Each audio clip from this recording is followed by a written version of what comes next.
Good evening, model railroaders, and welcome back to the Second Section podcast, where it's just regular folks talking about model railroading. I am your host, Andy Dorsch, and joining me this evening from the frozen tundra of Lambeau Field, in the shadows of Lambeau Field, is Mike Ostertag. Mike, how you doing? Good. How are you? I am doing. Hold on. Yeah, now we're doing better. Yeah. Yeah. That makes everything that tends to after a long work week that tends to make everything a little better. I don't care what AA says. Yeah. Well, the first step is, the first step. So anyways, Yeah. yeah, it's been a long holiday season for us. It And it's just kind has. of, we've made it through all the holidays, Christmas and New Year's, right? Yeah. And I think it's time to hang out with our second family here, Yeah. which is the section crew this evening. What do you think about Yeah. that? That sounds like a plan. I mean, it's what else could go wrong this holiday season? Hey, whatever you're gonna do. So cheers to the section crew tonight. Cheers to you guys. Um, don't have to be drinking a beer, but tea, soda, water, or if you're just having nothing, hanging out and chewing on snacks, that's fine too. Yep. Hmm, Yeah. that's pretty good. The There's old just something Alaskan about winter ale. there's something about when the day is over and Hmm. everything about just cracking open a cold one and just Yeah. sitting back and enjoying just nothing, just Um, relaxing, right? It's yeah. yeah, it's always fun. And So it's always fun to get together with friends too and have a beer. So I'm happy yep, that we could all get together tonight. We got some awesome guests with us this evening. So joining us, we're going to put Ralph on the spot for the first time since Mike Shanke's a bit of a veteran. We're gonna put Ralph on the spot for the first time. So um, we have Ralph Heiss here this evening with us, and Ralph is he's having camera issues, but that doesn't mean he can't hang out with us this evening. Ralph, how about you just give the section crew a brief introduction about yourself? What do you like to do for model railroading and um, yeah, and all that and all that good stuff. Sure, I can do that. First of all, I want to thank you guys for having me on tonight. As I emailed you earlier, long time lurker, first time, watcher. Awesome. Um, I'm from New Jersey, Okay. and I am modeling the Lehigh Valley Railroad on the Hudson River on New York Bay, Cool. and I've been doing that in HO scale for way longer than I probably should be. It's a work in progress. Yeah. And it's about 24 feet long by about 11 feet wide, and it's just one big giant switching layout. Really, Oh, that's cool. there's no continuous run to it. There's really no I mean, the way I look at it, there's no length of run, though. I guess from one end to the other, it's about 30 feet from staging to the big yard, which is where a bunch of car floats, which is what my uh, image there up on the screen is. Those are the car floats on my layout. And Wow. yeah, like I So, said, I've been doing this for a while now. I've been building it, been working on it, and yeah, I love to. I'm an operator. I'm not yeah. so much a builder. I did not build those. I had those built for me. If it was up to me, they still wouldn't be built because I'm not. That's not my thing in the hobby. I love to operate though. I'm very, very, very into realistic operations. So now I got a couple follow-up questions here before we get to Mr. Shanky. So you said you're into the operations. So do you have regular operating sessions with your layout? I wish that I could say that I do. I haven't in a couple years, and many of my friends who may be listening to this will say a couple, but I had all sorts. I had lots of things going on in life that have prevented me from working on it, from having regular sessions. I am getting back to that You know, That's awesome. I'm going to say that this is the year, but of course, again, those same friends will say, "Oh, that's what you said last year and the year before." Well, hey, stuff happens. Yeah, it does. I'm It too busy playing with people's train layouts, like Tony Custer and and Dave Abeley's. Not to throw names around, but it's true. Oh no, That's but that's what we do here is, feel free to Oh, throw names around. we're all about name dropping. Well, all right. There's name dropping. If you're not Yeah. name dropping, I mean, Yeah, honestly, you're in the not wrong doing it spot. right, right? You're in the not wrong doing it spot right. here. No, But that's good. So Yeah. so you're not only are you having some, I guess, some work on your layout happening behind the scenes, but you're also getting out and being able to hang out with friends in the hobby then as well. So that's Yeah. I like awesome. I said, I help. And there's a couple of other friends here in Jersey that are in the process of not so much beginning to work on their layouts, but are getting to the point where they're almost done. So I've been helping those guys as well. So I always get told, especially by my girlfriend, that oh, you'll go work on their layouts, but you don't work on yours. Well, yeah. Yeah, you're just perfecting your skills. That's all. You're getting all the oopsies out. So when you do it on your layout, you're good to go. Exactly. I just kind of heard her from the other room agree with that statement. Yes. There you go. Oh, that's good. And so first of all, Ralph, welcome to the show. And again, like tonight, feel free to interject, make comments, ask questions, all that good stuff. Have a beer with us, and we'll get back to you because I do want to talk. I guess we could call it in our pre-show email barrage back and forth. There's a couple of things that I do want to touch on. And I know that you're going to be, I guess, going to the Amherst show as well.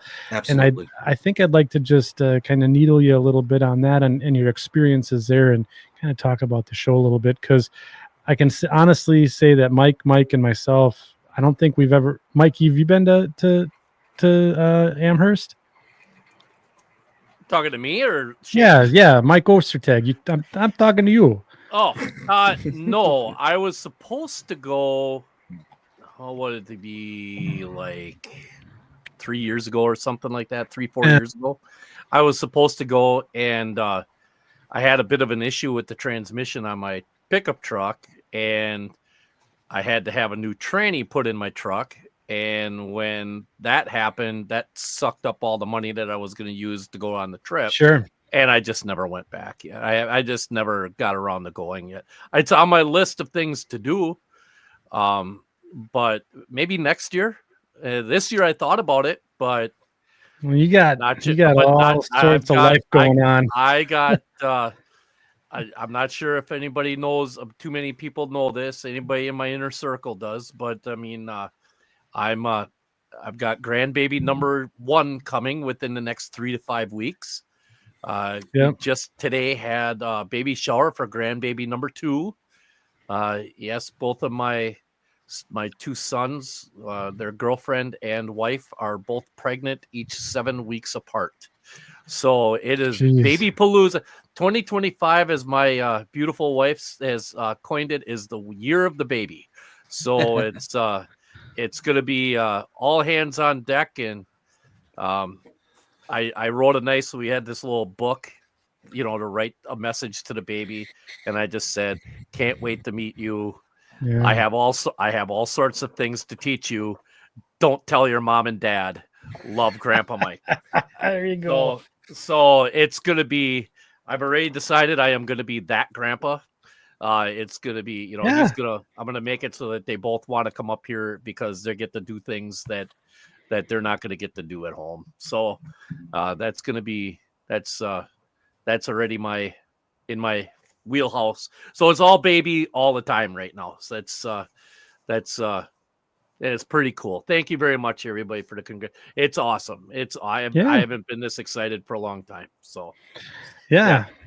I know. And cheers to you, Mike, and your family on the when it rains it pours type of thing. So right. So, and then in the studio with us this evening, just down the road in Fox Lake, Wisconsin, we have Mike Shanke with us. Mike, thank you for being patient through the intros here. Welcome back to the show. This is number 3 for you, isn't it? 4. 4. It's 4. You are 1 away from the elite 5 timers club here at the second section. So, Mike, the infamous jacket that doesn't exist. So that's not true. I have one designed. Oh boy. I have to get the William Sampson has to give me the A-OK on the logo before I can go ahead with it. So anyways, Mike, don't listen to me and the other Mike. Welcome back to the show. Why don't you give us a bit of I guess for the folks in the section crew who aren't familiar with who you are and what you're modeling, give it just a little bit of an intro, and then maybe we'll kind of dive in and talk about what we're looking at tonight, this evening. Maybe give some people a sneak peek. All right. So I model the Wisconsin Southern Railroad. It's just a regional railroad. I'm going to go with the year of 2015. 124 days ago, we tore down the layout that I did have. Yeah. And we decided to do a fresh rebuild. This room was complete. Go ahead. Mike has questions. Mike, it was 8 hours. 8 hours between the time you decided to tear the layout down and you had the room rebuilt. Literally, there's a time. I have the timestamp on my phone of when you did this. Luke Lemons and myself were sitting here going, did this guy even sleep? I mean, come on. You were a man possessed. That was amazing. While you're talking, I'll bring your phone up on the stage here so that we can all kind of take a look at it. I'm not saying anything bad, but that was all you, pal. That was all you. Well, let's just face it. We all can agree that it's Luke Lemons' fault. We can all agree to that. I'm all about I don't know. Luke for anything. Okay. Oh, I do. I'll blame Luke for everything. So when Andy messaged me about tonight's show, I literally was in that Helix today working, making sure that I had something free running tonight. So this train's been running for about 2 hours nonstop, just around the layout. That's awesome. Yeah, so we're coming now into Ackerville right now on the CN siding right now. And jeez, here we go. Yeah. This must have some foreign power running there. Yep. Dan Dyer can attest. It's always Luke's fault. Speaking yes, it is. From experience. Yes, it is. Always. Yeah. So you've been all knobs on 10 building that layout. And what's the layout? What's the layout size? I guess the room size. Oh, shoot. You're putting me on the spot, aren't you, Andy? Yeah, of course. What was it? It's a 19.6 by 14.5. So basically a 20 by 15 sized room. And here, let me put you back on the big stage here. So just kind of walk us around and give everyone here some motion sickness while we have a couple of beers. Yeah, there you go. There you go. But so this is the room here, and then that's the tornado shelter / Helix, right? Well, this is Helix number 1. Helix number 1. Isn't there a rule that says you can't, friends don't let friends build helixes or helices? Yeah, I think that's that other podcast, but yeah, the folks in the Twin Cities there, the Crossing Gate, right? So this is Helix number 1. So what we got up here on the top is actually going to eventually be the city of Horicon. The co-op, which is this co-op here, is just a complete stand-in. So any buildings right now are complete just stand-ins, just to give you a perspective of what's going on. This track right here that dips back down to connect everything is actually going to go up. But for now, it's something to be just up and running. Mm-hmm. These yard tracks too will get they will be double-ended. They're just not connected yet, but I'm up and running. Remember, it's only been 124 days that from what I've started. So too much time has passed to get it done. I know, no excuses. All your fault.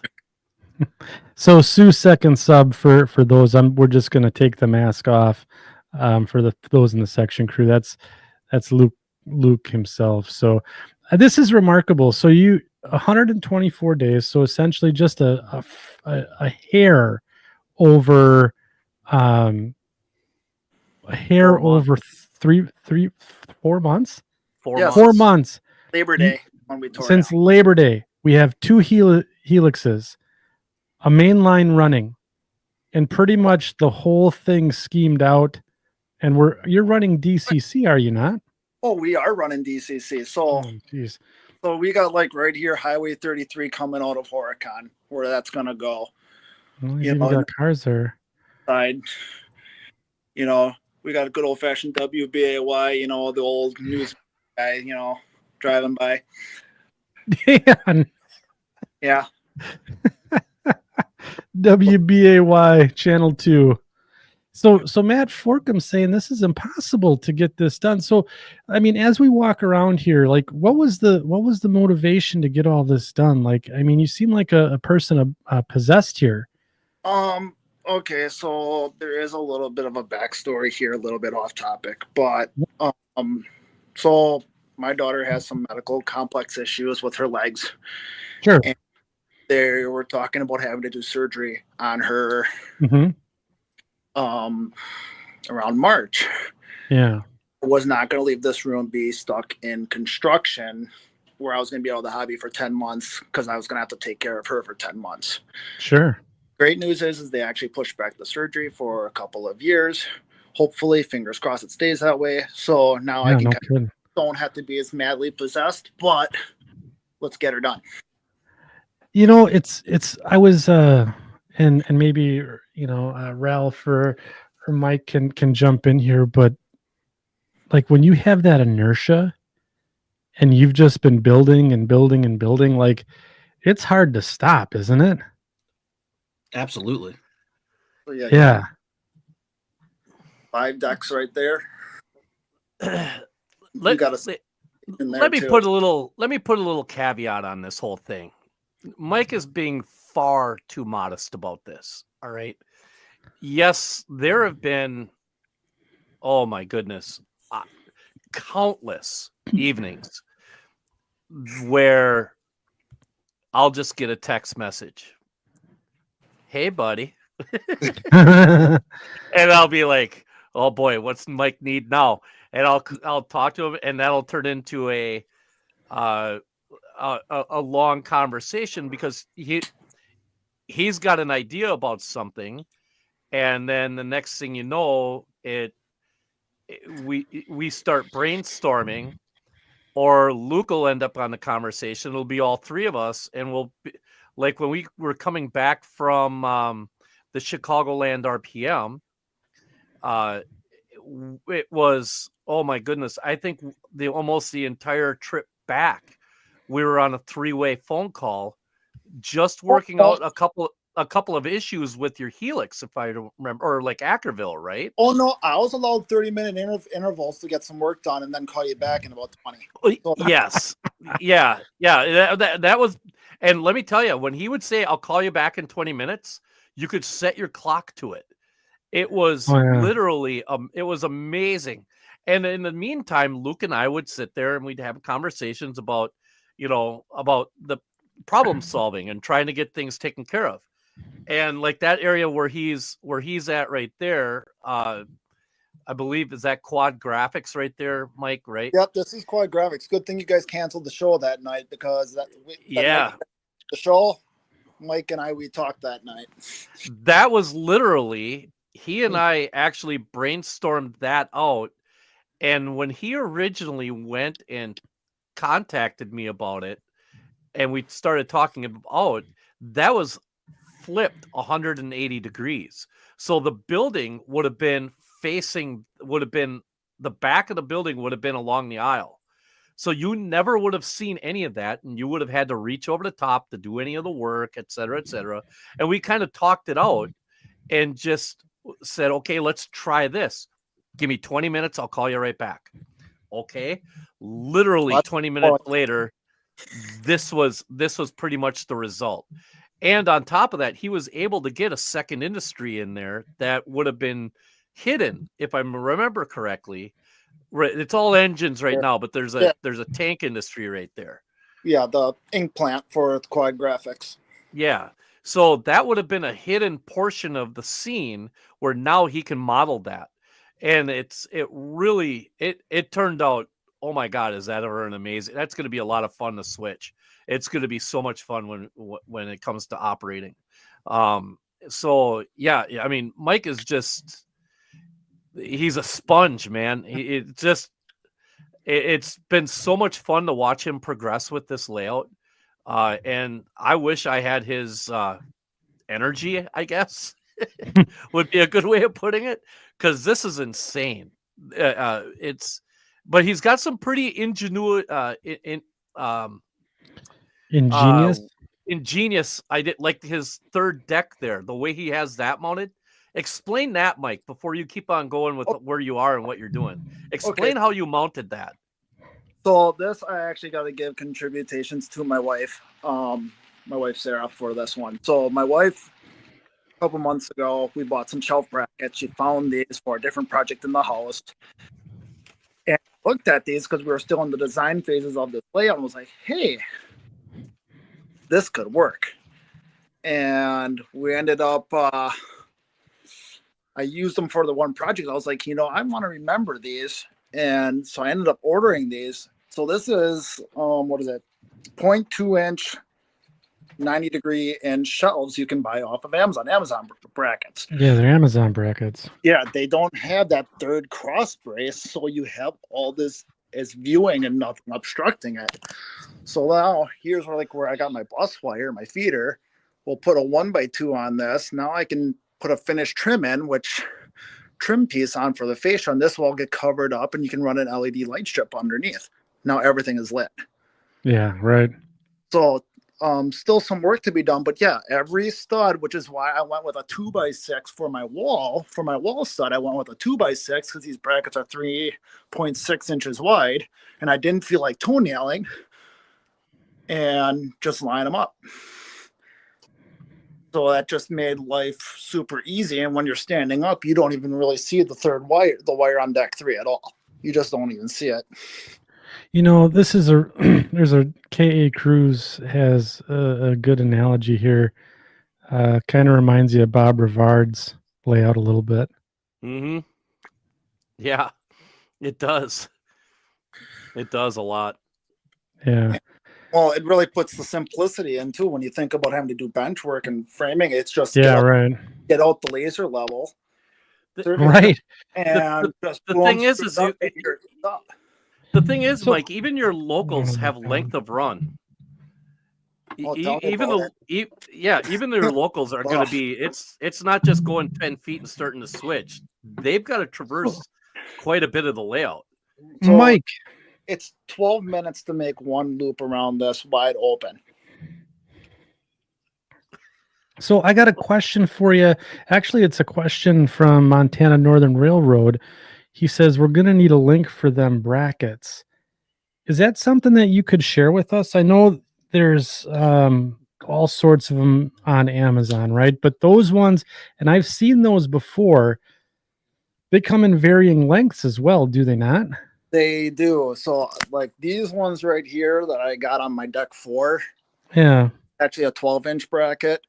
These ones I went with a 14. I think they make like a 16 as well. So this is actually a 16-inch shelf, but I went with a 14-inch bracket because knowing that I want to put a 1x2 here. Yeah, give yourself a little bit of space. Right. So and I've seen woodworkers use these on their YouTube channels for doing like what's the hidden or the floating shelves, right? And they're putting quite a bit of weight on these things. So yeah.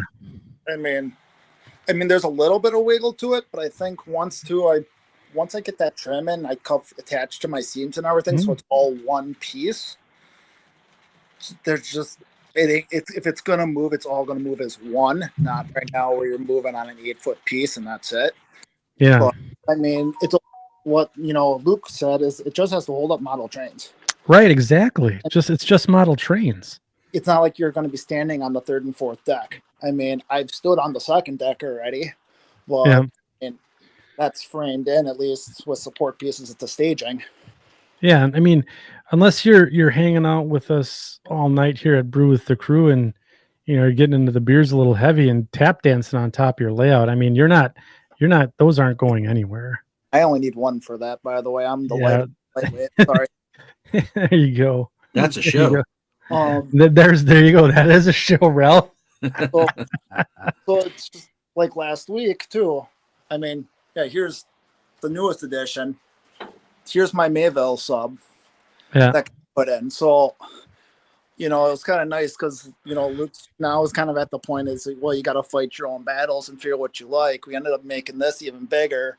And the nice thing is so this is actually all the old track from the original layout. Okay. Yeah, so at least it's mocked up. I can at least mock it up and be like, hey, how is this going to work? Yep. And, I mean, I can't believe I got 5 decks in this one spot. Almost 6 if you count quad graphics in there. You can own 1, 2, 3, 4, 5, 6 in just a tiny spot. And you're planning, so this isn't just, we're not just doing this for fun, right? We want to move some freight here. You're building this for operations as well. Oh, yeah. Go ahead. So right now I've written up all the operations in JMRI.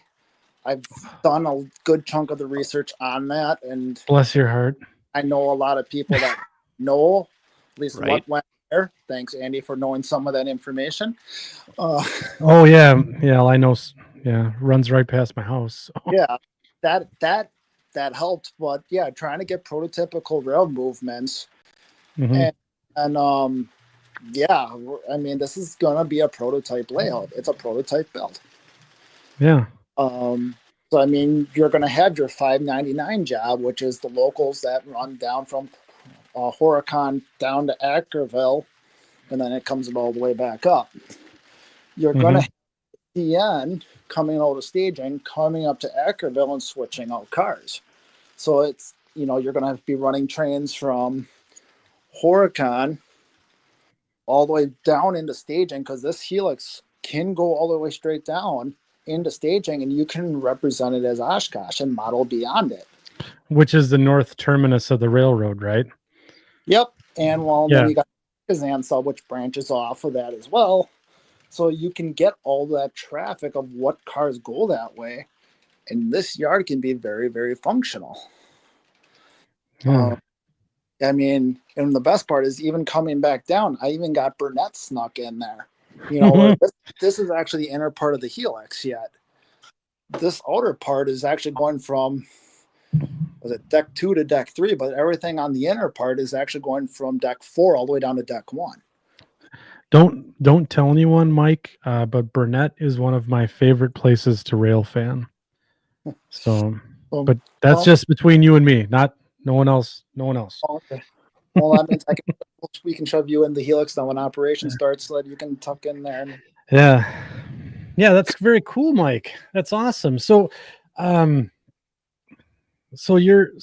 think Joey from Touch of the Brush Model Weathering said that at the pace you're going, you'll have the scenery done by the end of the show. Oh, I wish. The only wall I've kind of hit is I gotta do my wiring. I'm not a wiring fan, but most of my main line is wired. The layout's 80% wired. I just need to sit down and grind out the last 20% and just do it. Yes, you do. All the holes are drilled. I just literally gotta just heat up the. Oh, I think I lost your audio there, Mike.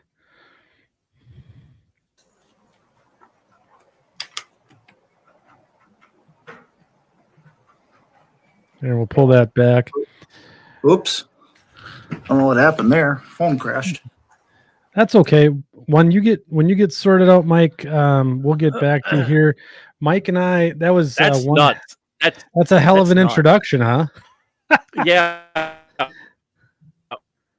Well, I tell you what, one of the things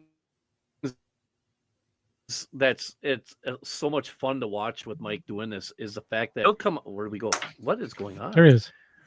We Are you good? will. Yeah, He'll I come don't know up. what He'll come happened up with an idea. He'll come up. Mike will come up with an idea, and then he won't just go and say, "This is my idea. I'm going out here." He'll throw it out to me and ask me. He'll throw it out to Luke. He'll ask Luke. He'll throw it Yeah. out to whoever else and ask them. And then he'll take kind of all of that information. And then now there have been times, and Mike will admit this, where Luke has come down and has said, it's easier if I just come here and show you that rather than try to tell you. Right? That is how my blob here for like where Iron Ridge would be just was like we game down. Man, that that was a really fun day. That was a fun day. I think was that the day of Train Fest? Or what was that? What was going on that day? I wasn't able to come down that day, and I know, and I was just like, oh, because I think I had something else going on. And I can't remember what was going on or whatever, but I wasn't able to come down. But it's, I know we're planning a day to go down there and work on things and stuff here in the near future. It's a lot of fun. The layout's just amazing, and the room space is cool too. Oh, yeah. So I'm going to jump in here, Mike, real quick. So Mike has a Facebook page or a Facebook group. So I'm just going to put it here in the chat. And you post almost daily, sometimes twice a day, on what's going on your layout. And if the folks here in the section crew want to follow along, I think it would be a really good idea to as this behemoth continues on. To join Mike's Facebook group and let it and let him know that you're out there and cheering him on, especially as he continues this rapid pace. So before we break here for a second here to talk about a couple of things, Ralph, I know that you've been kind of behind the scenes there. Is this the type of camaraderie that you have with Dave and Tony and the other folks where you just kind of get into this frenzy and start building? Oh, absolutely. It's funny. I hope that I can, one day, get that mojo back myself. But I mean, especially with Dave, he's always doing something. And and he's got 3 little kids and a full-time job, right? Working for a big railroad. But he always makes the time to do it. He's working on an OCS train right now, and he's trying to figure out how he can add more staging to a layout that, well, quite frankly, he says he's got it figured out, but he's going to have to shoehorn this thing in. But if there's one person that could figure out how to shoehorn staging in to an already built layout, it's Dave. We've done it once before, but it was a little easier the first time. This next time, hey, I'll help him. But he's got to do all the figuring out himself. You'll be there with the hammer and the paper plate for the pizza, right? Yeah, he pre-built the whole thing. He pre-wired it. And then another friend of ours, we came over and we helped slide it, and it fit like a glove. There was like, if there was like a millimeter of like wiggle room, that was a lot. But wow. it went right in, and then he got in there and he finished up the track connection and the wiring. And it runs as smooth as glass. I guess that's what happens when you go to college to be an engineer, a civil engineer. These kind of things come natural. But this next project that he's got is, God bless the guy, because I don't know how he figures it out. Well, I mean, even just looking at like what Mike shared with us tonight, I mean, that's an engineering feat on its own, right? Oh, to be able to have 5 decks and then some little I guess Easter egg decks in there as well with just industries set up. So yeah, I'm gonna have to tell my friend Tom Schmieder is building a basement filling Lackawanna layout, and it's 3 decks, at the most, maybe in one space, maybe 4, but he's already, saying, why did I build this much? And I'm going to tell him, well, I just, met a guy who's doing 5 decks. I said, why are you crying so much? There you go. There you go. Yeah, what's your problem? Exactly. Yeah, toughen up and add more decks. So that's, and Mike Shanke, thanks for sharing tonight. So, and that was one hell of an introduction and layout update. But I do want to give the section crew here just a couple minutes. So we got 165 people here live in the chat with us this evening. Thank you all for joining us. And if you have a special beverage that you're enjoying with us this evening, throw it up in the chat tonight so we can all see what you guys are doing. But I do want to let you know what the show agenda is this evening. So Mike went through his layout update. We're going to talk to Ralph about some of the things that he has up and coming in Amherst. That's going to be a fun time. We're also going to do some giveaways, just like we always do on Brew with the Crew. So we're going to do a $50 gift card to Mini Prints this evening. And then our Patreon patrons for the podcast, we're going to do a $100 gift card to Scale Trains. Do one there. And then our, I guess technically not sponsored, but our show sponsor this evening, William Sampson, has offered up some fun merchandise for us this evening, and I think we're gonna dive in and talk about that as we get into our first segment here of hashtag not sponsored, or is it sponsored? I don't know. Greasy Meat Bands, hit it.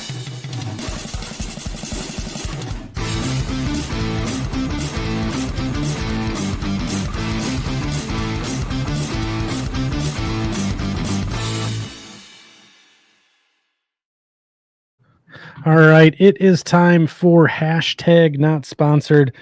It's the little part of the show where we all get together to talk about the really cool things and products and fun stuff that's in model railroading.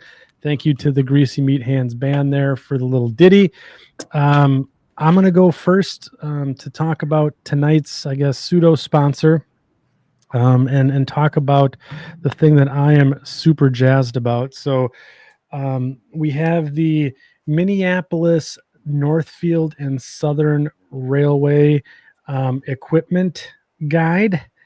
This was a book put together by William Sampson. You may know him from the Sue the Milwaukee Road YouTube channel, but he's been one of the more prolific M&S modelers that's out there. He put together this book, and it's absolutely beautiful. It's essentially the full scale of all of the M&S equipment, steam, diesel, all the rolling stock, the different color variations he goes into year over year, how the configurations of the engines changed. This is absolutely one of the best equipment books I've ever seen put together, and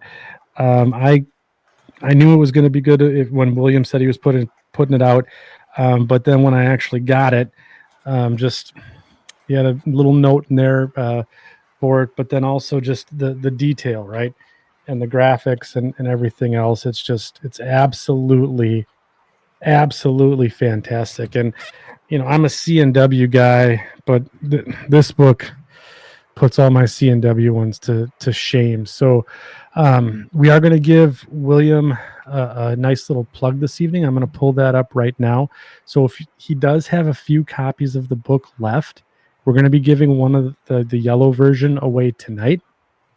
But we are going to, if you don't want to take the risk in trying to win one, you can certainly go through, and I'm going to put a scary QR code up on the screen. You can scan that QR code or go to the tiny URL that's on the screen there.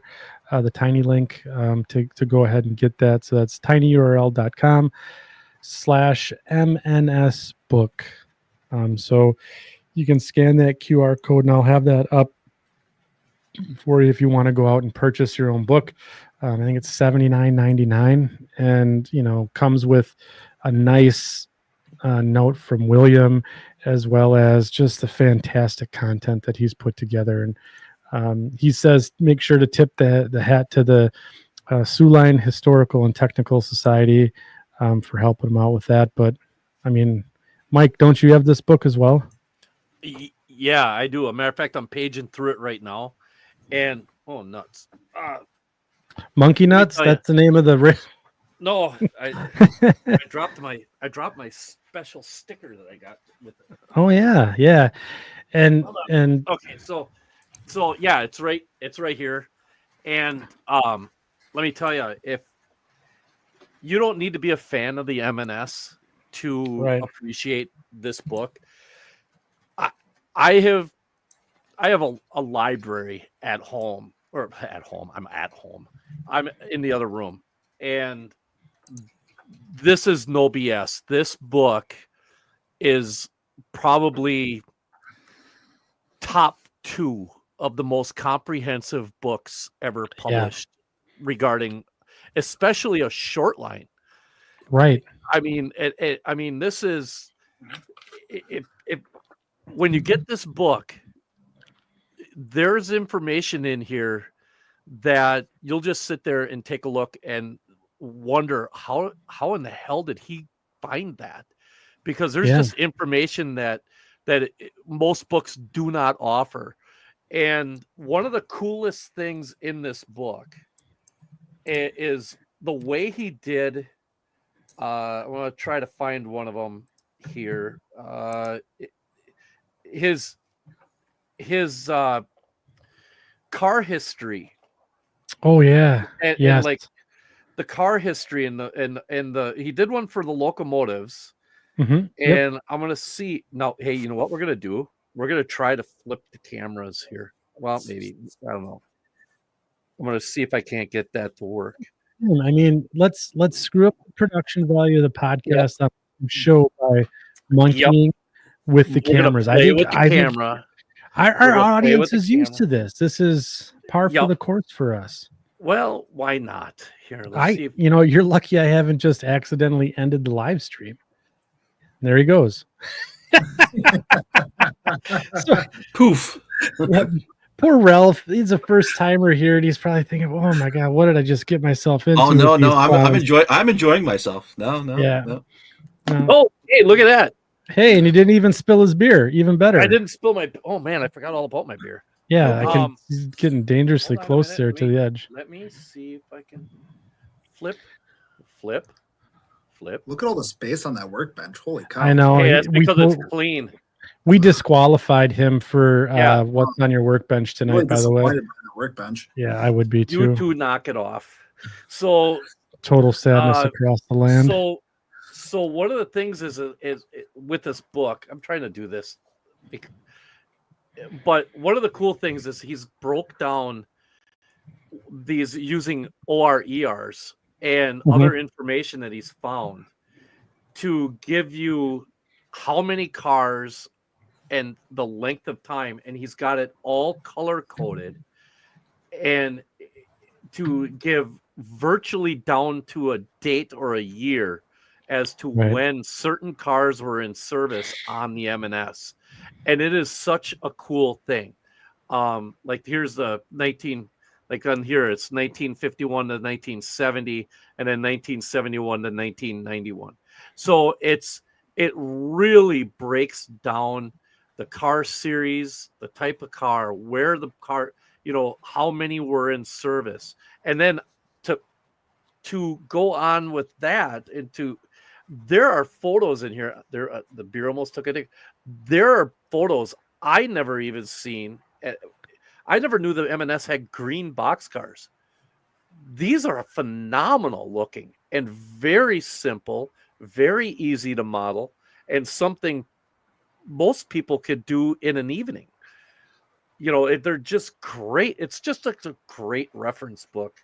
I can't say enough. I can't say enough about it. And I'm not saying that just because William's a friend of mine and a friend of the show and everything, but this is by far the best railroad book I have ever purchased. So it hats off to him. Now I'm going to try to get my other camera up. Hold on. Yep. So you do that while Mike's doing all that weirdness, and I'll pull myself out of the solo layout because that's no fun just to look at me. I am going to put a link here. Dang it. There you go. You did it again, Mike. Yep. Yep. So I am putting a link out there right now. So the tinyurl.com MNNS book. So that's out there right now. So if you want to go out and grab it, you can. And what I'll do is just to push it, the hashtag not sponsored, but it's kind of sponsored tonight. The QR code here is also on screen. So if you scan that, you'll get taken to the tiny URL link where you can sign up. Again, he had the blue and the white different covers, but now the only one that's left is the yellow copy. So again, Minneapolis Northfield and Southern Railway. If you've never heard of the railway, it's kind of a quirky little short line, and it's certainly worth checking out. At the very least, check out his Sue the Milwaukee Road YouTube channel. Andy, the covers mean certain things. Also, so with the white cover being limited, any of the additional proceeds go towards the Sioux Line Historical Society. And those are sold out according to those. William. Oh, those did sell out now. Yes. Okay. Yep. And then the blue cover, even though it says sold out, all the proceeds went towards if I remember right, it's the Duluth Railway Museum up in Duluth Superior, and it's supposed to be for the restoration of M&S 11. Yep. That's correct. And that one sold out like quick, and there were differing prices on those. And the yellow one is just the standard version. The standard version. Yeah. Yeah. So. Super cool book, and I've only gotten through about half of it. And yeah, it's I really enjoy it. So while Mike goes along the way here and figures out his camera situation, Mike or Ralph, have you guys encountered any goodies along the way that you guys are kind of excited about? How about you, Mike? I haven't bought a new, I'm going to pass this off to Mike because I have not bought a new car or engine in a while. I mean, everything I've been buying has been like eBay, sure, really, used secondhand, but in good condition, eBay stuff. I have not bought a brand new, I'm the first owner, anything in a long time, And I'm a voracious reader, so I will buy a lot of books. But yeah, not anything that rolls on a set of wheels at all. What about you, Mike Shanke? Anything tripping your trigger these days? Things that you buy, or you're an eBay browser too, aren't you? Yeah. Well, I also deal with that with work, so I mean, I'm on the eBay like every day, which is kind of nice. But kind of getting ready more for like Madison. Unfortunately, I need to get some more tracks in order to finish this layout and a couple more turnouts. Need a few 4s and 6s. And so that the upper yard for Horicon can go in, and kind of want to get this layout ready for showing off a little bit before senior gets started. So, we got about another month or so, a little over a month to get stuff done, and just keep plugging away. Nice. Mr. Ostertag, what about you on the hashtag not sponsored? I thought I saw a model creep onto your desk after you saved the book from the beer. Yeah, it did. I have been cleaning. Anybody that follows my McFarland terminal page and the Mhm. second section page. I like to make it look like I'm actually trying to do something. But Oh, that playmat didn't even look used. Come on. That's Gotta because make it's it- been. Put a couple- That's because it put a couple hasn't been. colors in there. That's because it hasn't been. It's been buried under garbage for like the last month. I don't know how many months.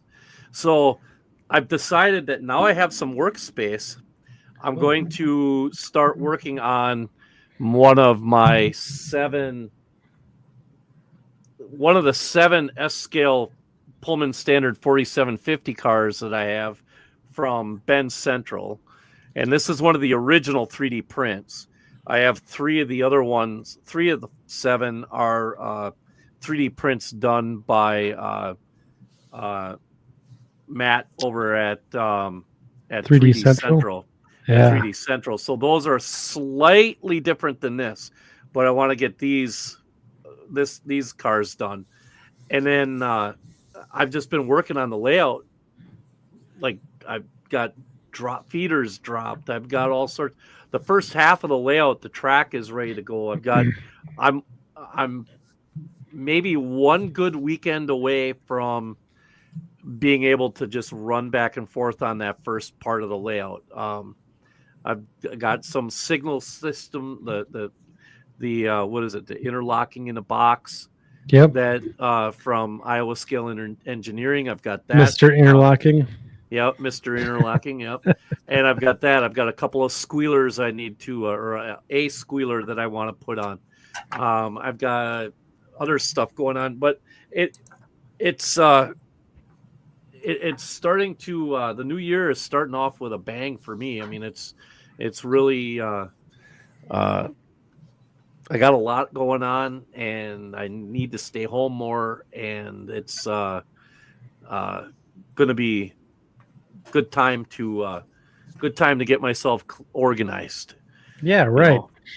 So that was my motivation, is to get all this stuff done, because I need to. I'm kind of tired of watching everybody else do stuff. I want to do stuff. Yeah, right. You want to do stuff. I want to do stuff. So Yeah. I'm gonna. Now my problem is what do I build first, and how do I go about it? And because, as it's been well documented, in S scale, you got to either modify what's there or build it yourself. And so it's going to be, an interesting goal here for the next several years. So, yeah. Well, we're about almost an hour into Brew with the Crew, and we haven't given anything away yet.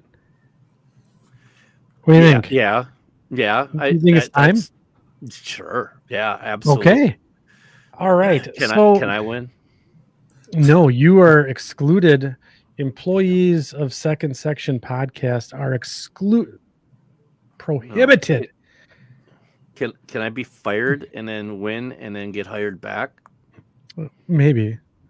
Then you got Maybe. Then I got to do what? Then you got to take a pay cut.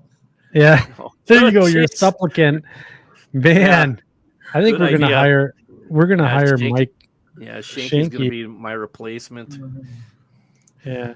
So let's give away the book for the MNNS, William Sampson's Minneapolis Northfield and Southern Equipment Color Guide. Again, spans the steam era. Talks about, there's even a boat in here. I know. The boat is really cool. I think we're gonna give this away. We're gonna give one away right now. And for those that want to enter to win, we're gonna have you put in hashtag monkey nuts into the chat this evening, and we'll start collecting. We'll start collecting those comments here, and we'll start bringing them up. You can blame Mike Slater for this one. I know he's here tonight, so there you go. Hashtag monkey nuts, as you see it on the screen, to get your entry in to win this fantastic book from William Sampson. So as we wait for the entries to come in here, we'll give it a few minutes. I want to. Hey, wait a minute. Wait. Yeah. You can't Yeah. just gloss over yourself here. What What? have you been doing? What have you been up to No, lately? no. I'm at the end. I'm at the end before what's on your workbench and all that stuff. I wanted to take some time to talk to Ralph a little bit about some of the exploits that he's going to be going on here. He's got a couple of things that are coming up that are going to be really cool, and that we're going to have him back on the show after Amherst to talk about. So I want to. What? You know why I like the Lehigh Valley? Why is that? Because they share a paint scheme with the Copper Range Railroad. Yes, they do. Or is it the other way around? Yeah, I think the Lehigh Valley stole it from the Copper Range. Actually, I think that's what I think it is. But it's odd. It's odd that they're actually. I think they're virtually identical paint schemes, aren't they, Ralph? Really? I believe they are, and it's funny the Valley and the Copper Range both had them on Baldwins. And, yes. You know, when I found those first time I found pictures, I'm like, huh?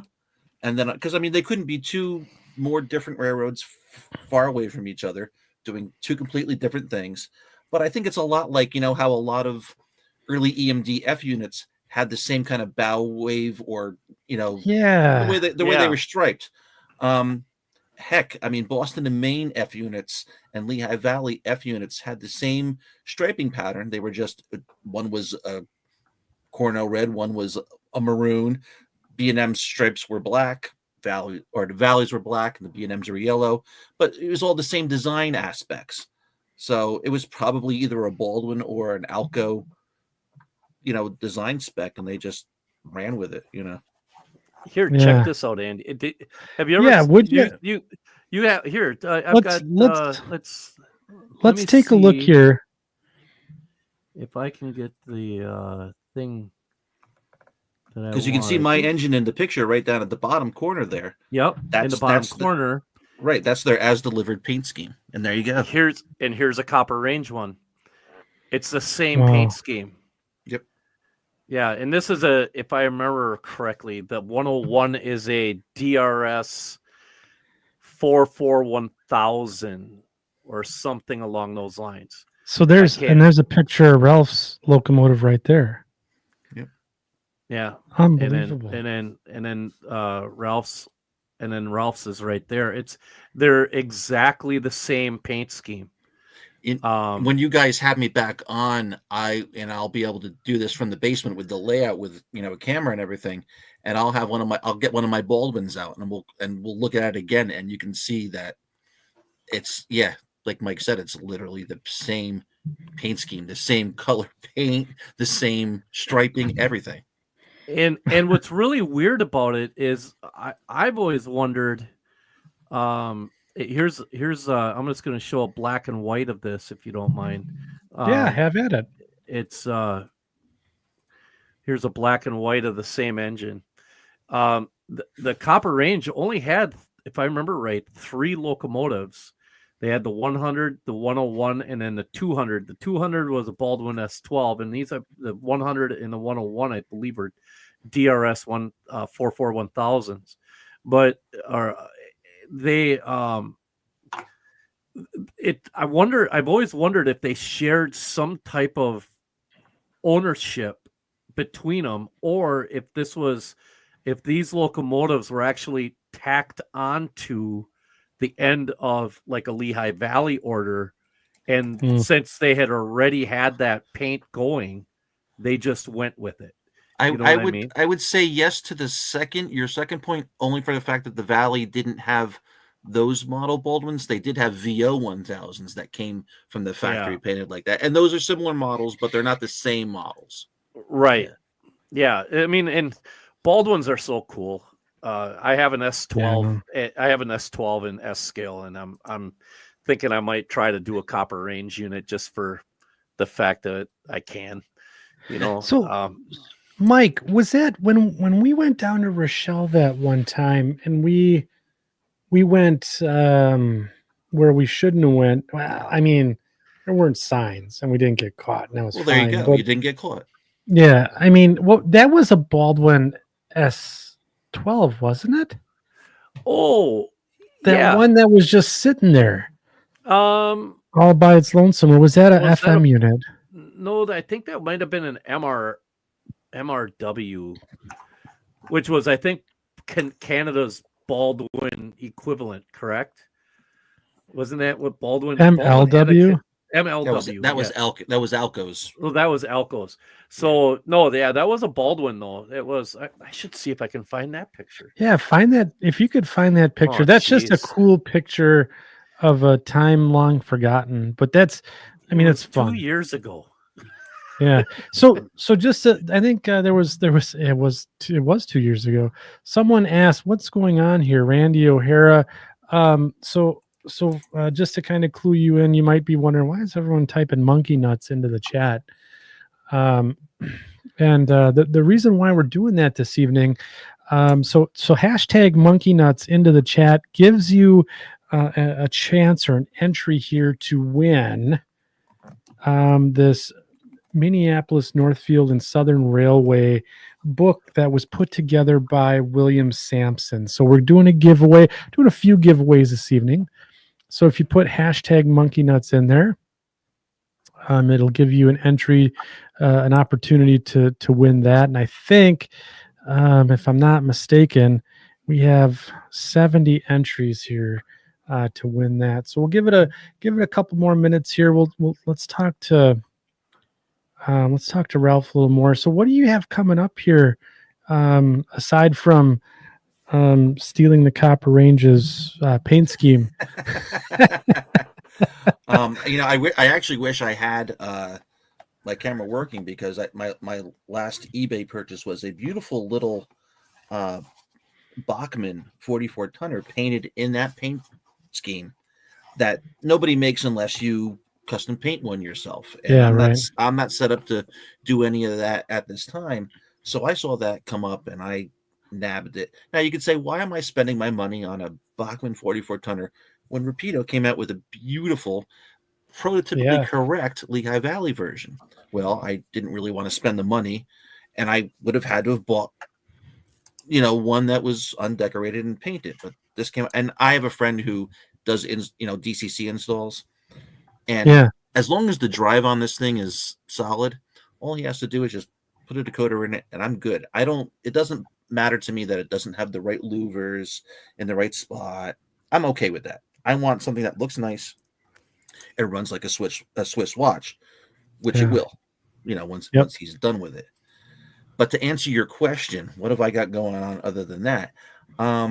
Well, obviously the Amherst show. I'm going to be up there with friends. I'm going to be up there helping Dave Abley's man his Onondaga cutoff table.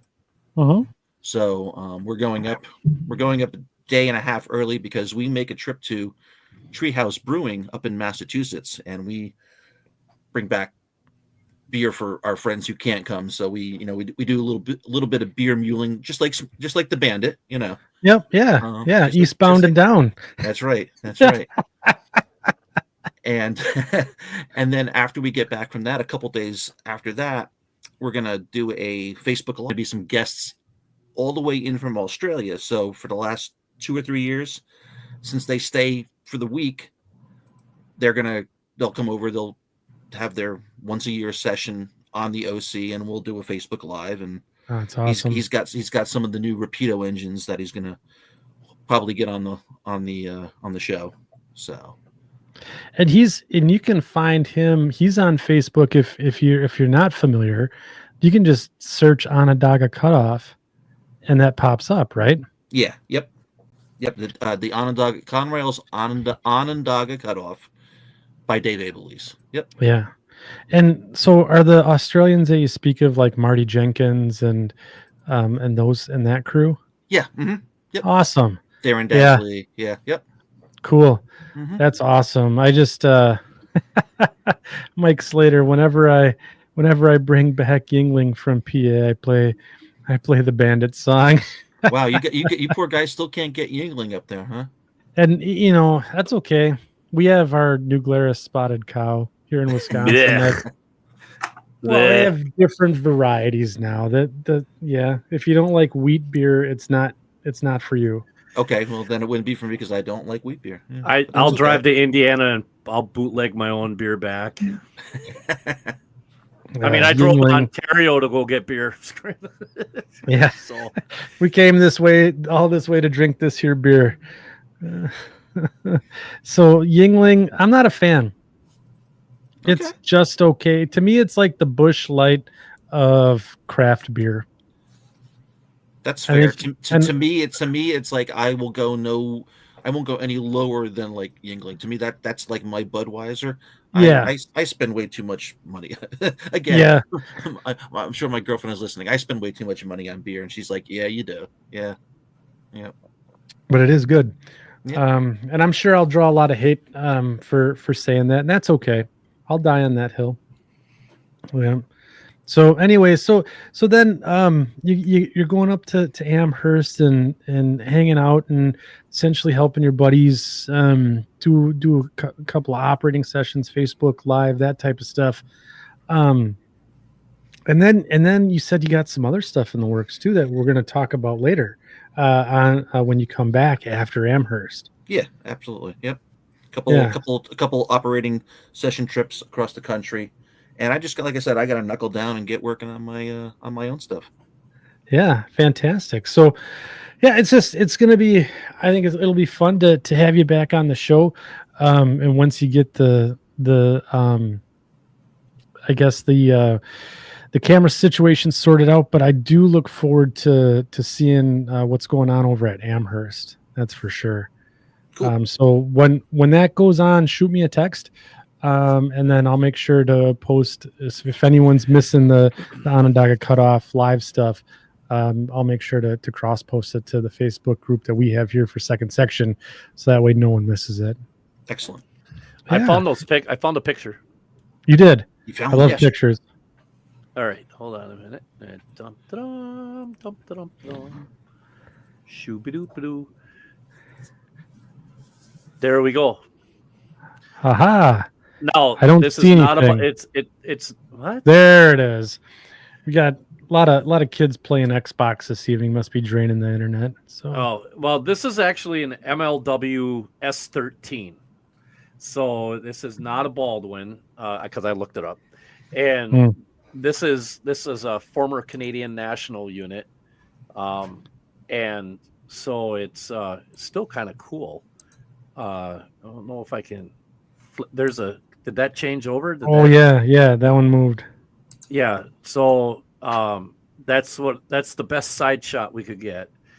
And this is actually part of Burlington Junction's railway in Rochelle. This is one of the units that they use there.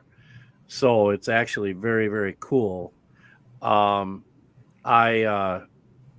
actually have what it originally looked like before coming here. I can show you that too. So We love trains on this show. Yeah, so this is actually the here is the 8701 courtesy of railpictures.net. This is what it looked like back in 1992, July of 1992, right here. Yep. That's the same locomotive. So yeah, kind of cool. Yeah, it is pretty sweet. Yeah, that's kind of neat. So yeah. Awesome. All right. I think it's time. And we were where we weren't supposed to be. We were fine. The road, it was marked. It was okay. It wasn't like the time we scaled the K rails. That was fun. Yeah. But that's a story for another time. It's a different story. Beer. Yep. All right. I think we should spin the wheel. Oh yeah. So we got Ray on here from Around the Layout podcast. I've lost track of days. Is it Tuesday, Thursday? No, it's Saturday. Ray. It's Saturday. We're all here having a beer. I'm glad you could make it. And make sure you get your entry in for the Minneapolis Northfield and Southern book here. Just put in hashtag Monkey Nuts into the chat. And that'll get you entered in to win that. We're going to do the drawing here real quick, though. We got 81 entries. Ooh, so I think what we'll do is, it's not bad. It's not bad. So Mike Slater says, spin the wheel so I can lose. Fair And we enough. will do that. We will appease Mike.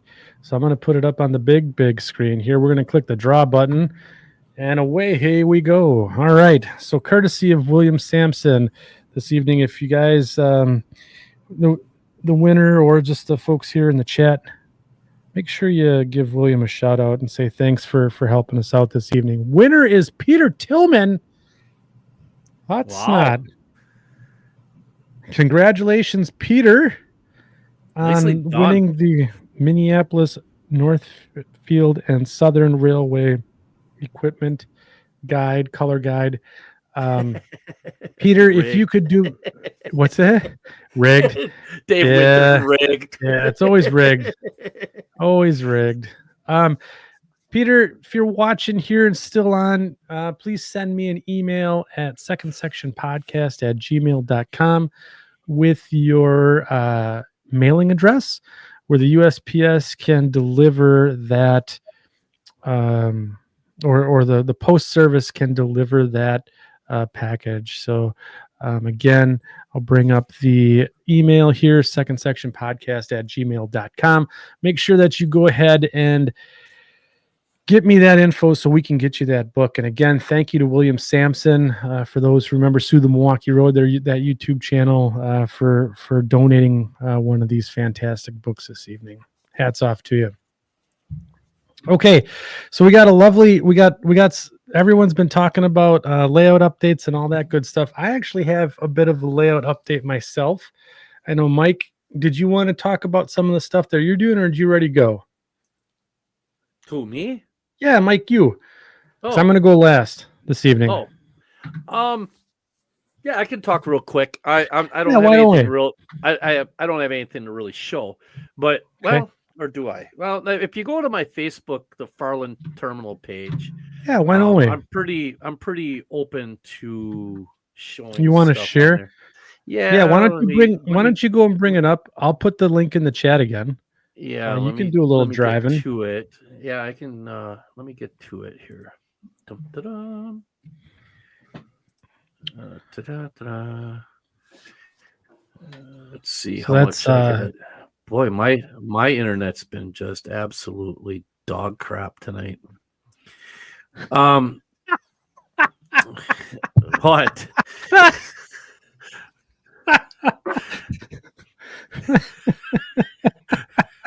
You can't pulse it. Hey, that's a good one. Don't make me come over there and talk to you, Ray. If I gotta come good over one, there, Ray. Yeah, whatever. And hey, before I go, could somebody explain to me when the winter of 2025 is supposed to be? Anybody that's a fan of the show Shoresy, Ray, you'll understand. When is the winter of 2025? Are we in the winter of 2025 right now? Or is that actually next December? I'm asking. I'm only taking one of you. I'm only taking one. Who wants to hurt their team more? I'm only taking one of you. Boy, there's so many. There's so much that we because the before a Shoresy is supposed to come out. They said the winter of 2025. Well, that to me that's a little open ended. You know what I'm saying? I don't know if it's January, February ish. Is it next December? I'm hoping it's not next year, or I'm hoping it's not next December. So, well, that next year would be 2026, David. I'm only familiar with Letterkenny, not so much Shore. I mean, I know of the TV show Shoresy, but I've only ever really seen Letterkenny. And I love it. I love it. I tell you what, I'm literally on my 33rd trip through that as white noise on my back. That is on. That is on every single time I work on a layout. That's just what I put on. That's it. I'm on the episode right now where they're debating the best type of potato chips. I would say Shoresy's famous line, but it's a little, This is a family show. Well, sort of. Well, it used to be. It used to be. Yeah, it's pretty. Those Jared Kiso and that whole group up there in Canada have done an amazing job with that show. I can understand why Letterkenny stopped. It's basically ran its course after 13 seasons. It's really hard to get a show to go after 10. You know what I mean? It's just, Absolutely. hell, after 5, a lot of them have kind of run out of topics and everything. They really did a great job running. I mean, look at Letterkenny. us. Look at us here on the. I mean, we're in our 4th season and we're scraping. We're going into number 4. We're scraping bottom right now. I mean, that's it. But I mean, yeah. So, but yeah, Shoresy is going into. If you watch the first 3 seasons, not to give a shameless plug, but they are on Hulu in the United States. You can watch all 3 seasons, and it's very much well worth it. If you don't like profanity, don't bother. True. Yeah, it's because it is definitely not your it's not like your Blue grandmother's. Mountain State. Oh my goodness. Oh my God.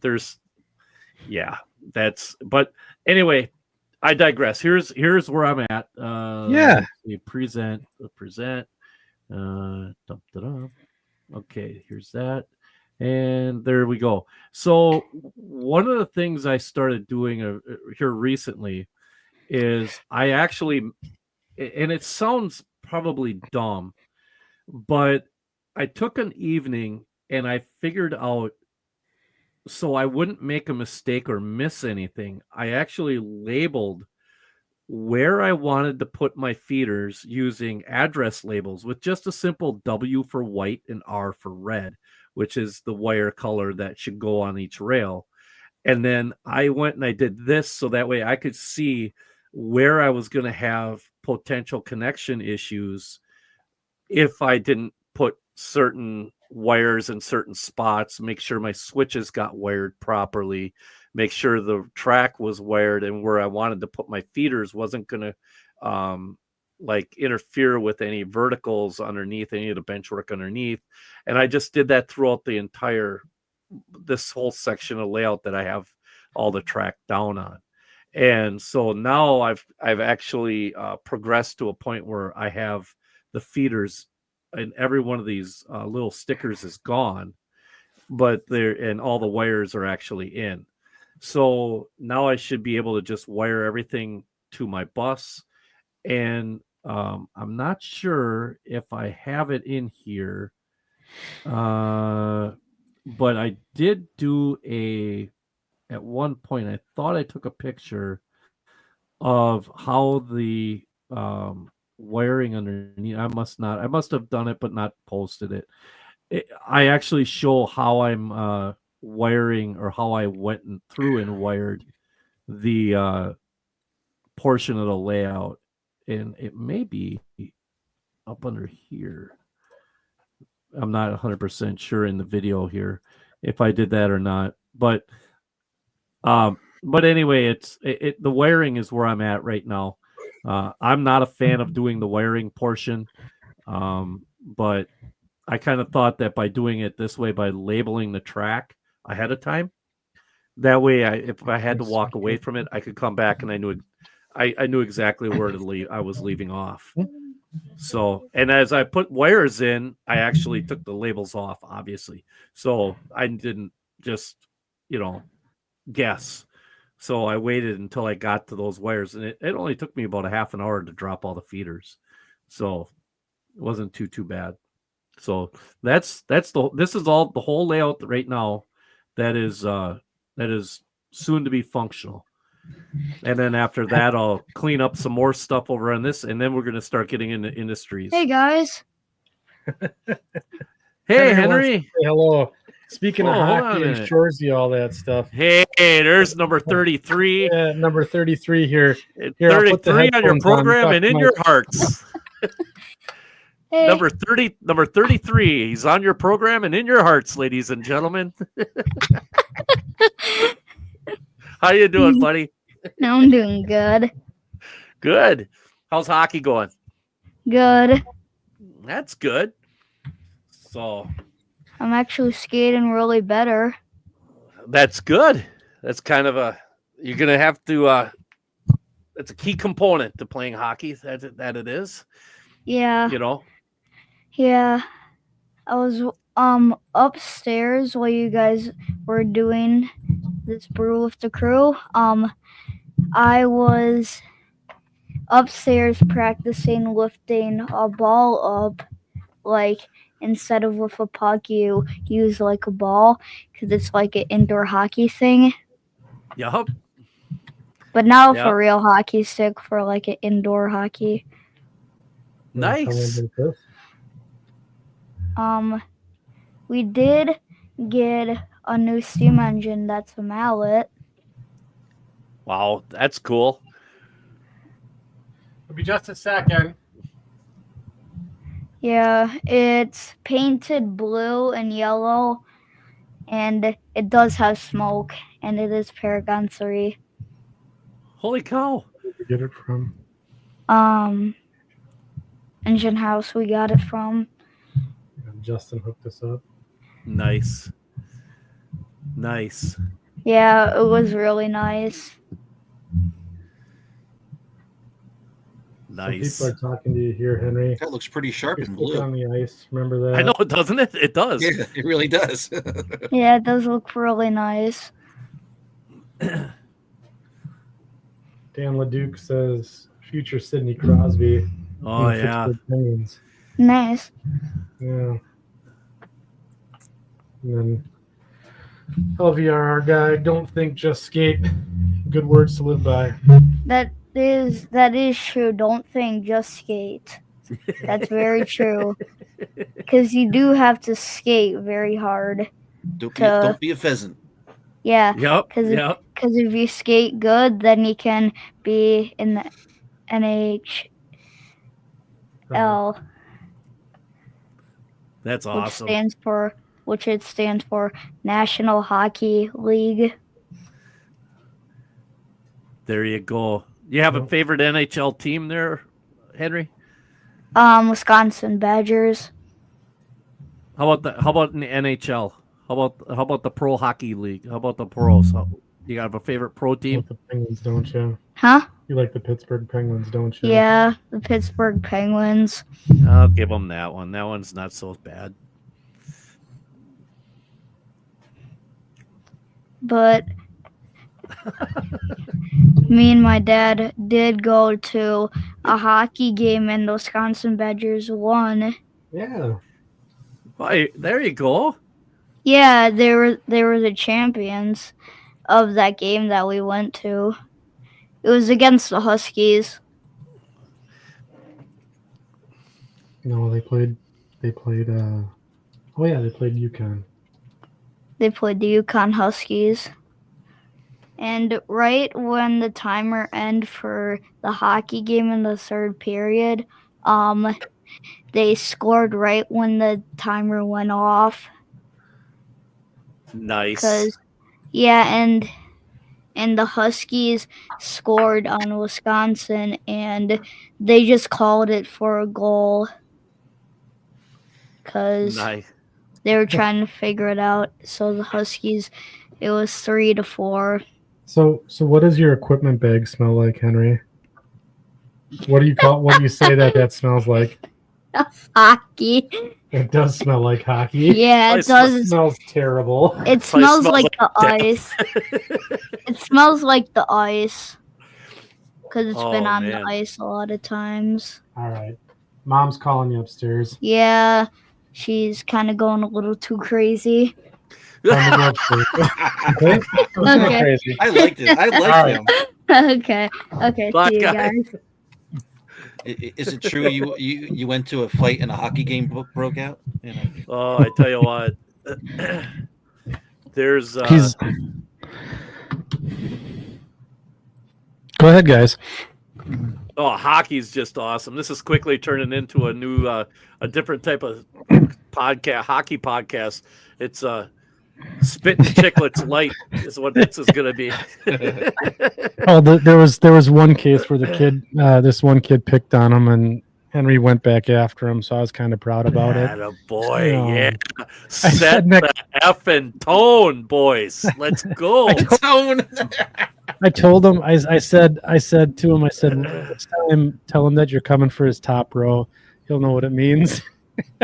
Yeah, he'll have Bauer stamped on his bicuspids. Yeah, Bauer stamped on his bicuspids. But no, he's really taken to it, and he's, you know, like I said, we got that locomotive for Christmas, and God damn it, that Broadway Limited, I tell you, that articulated locomotive runs really good. He ran it for 3 hours straight at the train club today. Smoke worked. What's beautiful. the minimum radius on that? What do you have 22. a problem running 22? Not at so all. You have no problem running it at home at all. No, I have no problem running it at home. And it goes over code 70 rail like it's just fine. Wow. It is absolutely it's unbelievable. So now, does that have each articulation, or each set of drivers, do they have the what the hell are they called?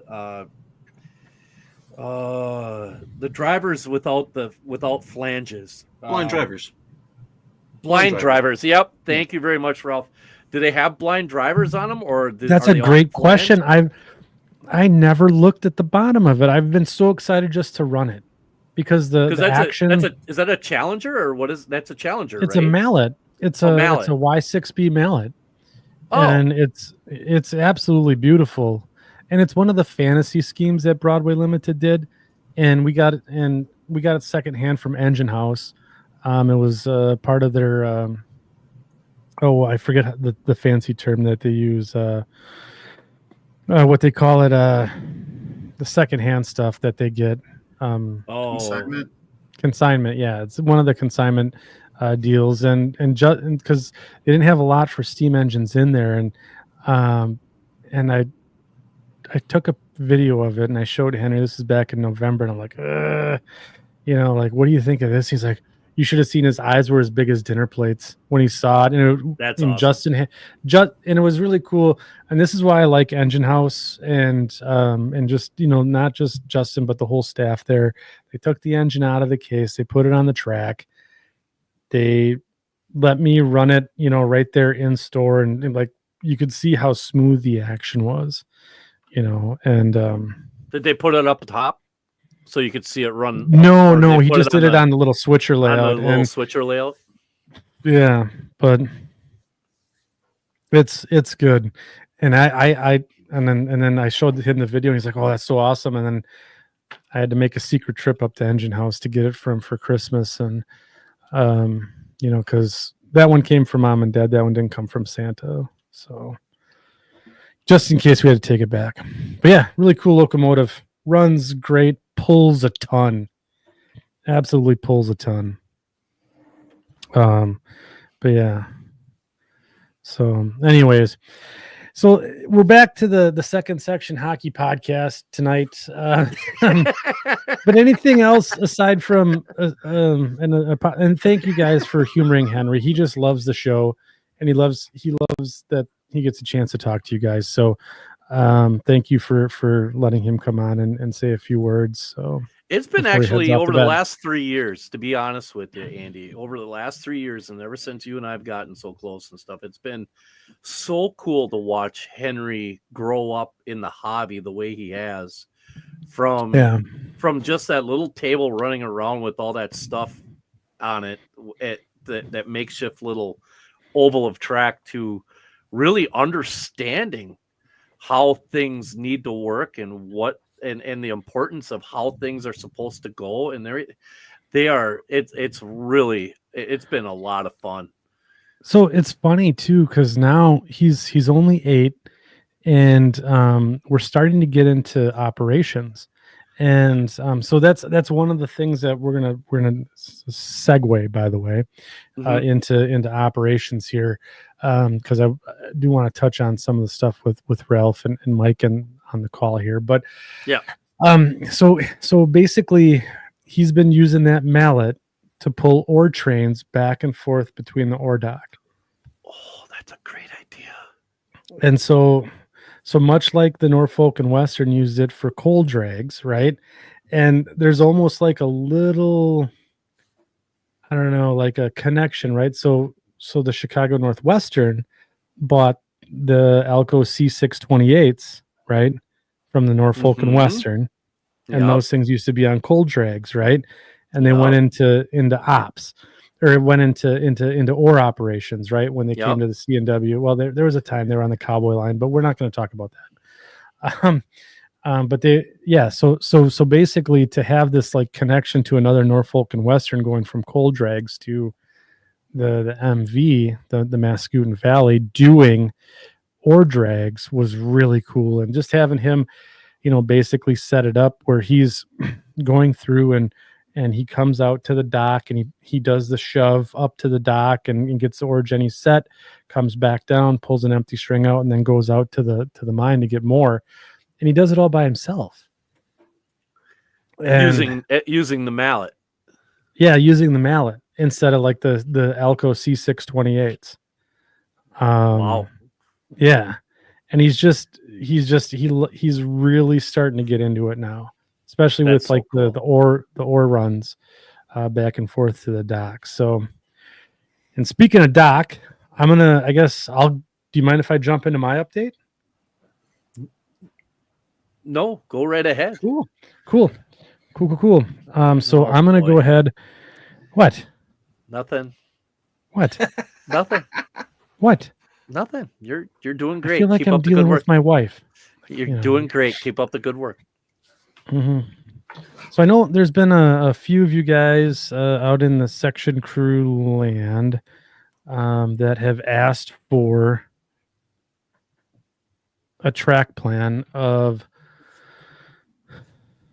let me see here, of the Mascoutin Valley Railroad. So there it is, as it stands today. So it's an incomplete model railroad as today, as we're here today.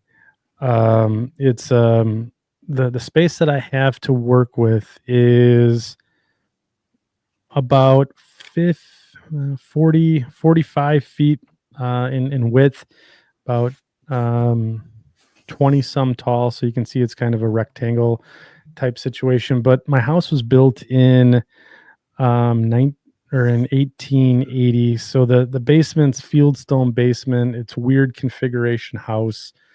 But basically what I've tried to do is run it along the walls as best as I could. And I wanted to keep a continuous run.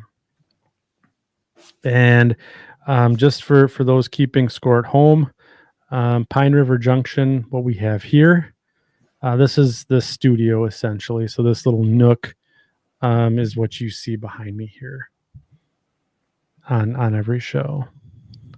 So right now, what we have done in terms of track work is we have the Pine River Junction and the plywood and lumber facility here, which will be on this side. And then we have the ore yard and ore dock in place. And then we have the iron ore pellet plant in place. And then we just kind of have this long meandering run of where I haven't figured out what to do with it yet. But instead of actually finishing any of this, I decided to take over the rest of the basement and start an expansion already. That's a great idea. Yeah. Instead of finishing something, we should start something new. So one of the big accomplishments. What do you have planned for that expansion? Anything Oh, yet or no? I do have something planned. So this area here, so what we're going to do is there's currently like this weird lift out and almost like a Remo module lift gate type pizza combination right in here. We're getting rid of that and we're tearing that all out, and we're going to run the main line around this expansion area to come back over here. But in this room, we're going to have a paper mill. Nice. And so we're going to model it similar to that of Niagara, where, so Niagara, Wisconsin, there used to be a paper mill that's been serviced by Chicago Northwestern, Wisconsin Central. I think the Fever did it as well. Yep. I switched it a couple of times myself. Yeah. And essentially what they do is they come off the main line and they go down a grade. And if I remember correctly, in real life, it's almost a 3%, or no, it is a 3% grade. It is a 3%. Yeah, they come down. And what they do is they come down and around, and then there's a switchback. And then they shove back into the paper mill. So even though that I have a freelance model railroad, I'm going to take that, I guess, head nod from the prototype and apply it here on my railroad. So that way you can have an operator in here working the mill job. You can have people running the iron ore pellet plant, and then also running the yard job over here. And then over here, we're going to just have some nice scenic run just to kind of bust all the operations up a little bit. So that's one of the things that I've been working on. I've also been doing a little bit of scenery work. So this is one of the Sioux Parts 3D printed trailer depots that they had. I went and lit it with some LEDs, and then quote unquote planted it into the scenery there, and that's what you see here in Pine River Junction. That's pretty cool. Turned out pretty well. Now, are you going to add? Could you go back to that last one of the depot, with the trailer? Okay, are you going to add any other do you have any other electronic details that you're going to plan on adding to that at all? Like, is there going to be like a train order board or anything else like that you might put in there, or no? So right here we haven't put that in yet. I'd like to put a train order board in there. And then there's a few details around here that kind of like a guardrail in case people drive off the road into the trailer. Those types of things. So that is going to be here at Pine River Junction. Nice. Is it going to be kind of like one of the triangle ones like the C&W had? Or yes, it'll be almost exactly awesome. like that. Yeah. That's going to be really, really neat. Yep. And then basically what I did here is for the curtains, kind of to mimic the fact that someone's been smoking a lot of cigarettes in there, and kind of made the hazy, I guess the stained curtains. I went and painted some computer printer paper, some off-white, and then folded it up to make it look like curtains in the background there behind the windows. That's pretty cool. That's not bad. Turned out really well. No. Birch trees. Been working on them birch trees. That's been fun. Tamarack trees. I'm trying to do some of the boomer stuff. This is the bog. I've yet to put the water on it here. A couple things I've been working on. Some foliage around the little stream that I put in here. Drainage ditch. You can see the joint bars and stuff that I put into the track there. Those your track work looks really, really good. Yeah. It's been fun to do. It's just got that little tinge of ore dust on it. Yep. Just like everything else does up north. Yep. And then been working, this is a mini prints deal here, this conveyor. Painted that up, and it's my little, I guess, wood chip pile for the plywood plant. And then this is a dust collector from Steel Mill Modeler Supply. So Kevin Tully, we had him on, bought one of these and painted it up. So essentially, I'll put a pipe in between the plant and the dust collector here and go from there. So yeah, I'm doing a little structure work. Built this shed from HRM Models. That looks pretty cool. Yeah. It turned out really good. I like the shingles. Yeah, I just kind of they're paper shingles, like construction paper, but I took my hobby knife and kind of just flipped them up. And then this tractor is an Ertl tractor, but I kind of took some liberties with it and weathered it up. And nothing wrong with that. Ertl's great. Yeah, it's a 187th Ertl tractor, and I just didn't have anything else better to do with it, so I put it there. Another picture of the conveyor there. So this is right behind me, the Pine River Junction. Again, another Sioux Parts shed added in there, planted that into the ground. And I was trying to essentially compose this scene. So you can see I got the old work truck there and the crapper and then the tool shed there. And that's going to be all behind me over my right shoulder. So yeah, those are the things I've been working on as of late. Then I put in the ore yard here. So you can see on the ore yard and the dock is on the other side of me here. It'd be to my left side. And there's a lot of shame over here, a lot of track, some boxes laying on the layout. But yeah, this is where we have the operations. We got our grade going up to the top of the dock.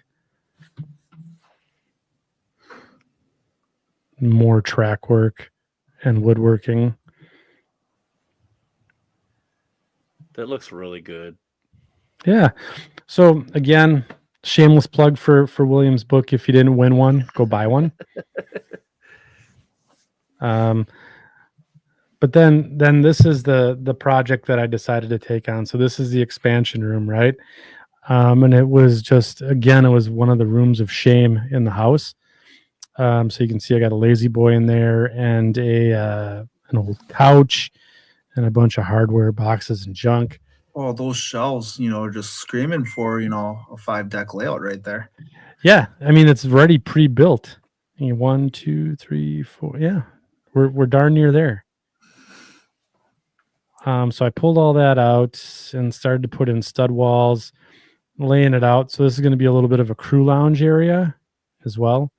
So you got the couch, table, there'll be a beer fridge in there, all that good stuff. I got carpet already for it to put in. So yep, that's the next project that we're working on the model railroad. Then there's Henry's engine. Bring us back. So yeah, so that's what I've been working on with all that good stuff. Helix City. So that should be in by next week then, right?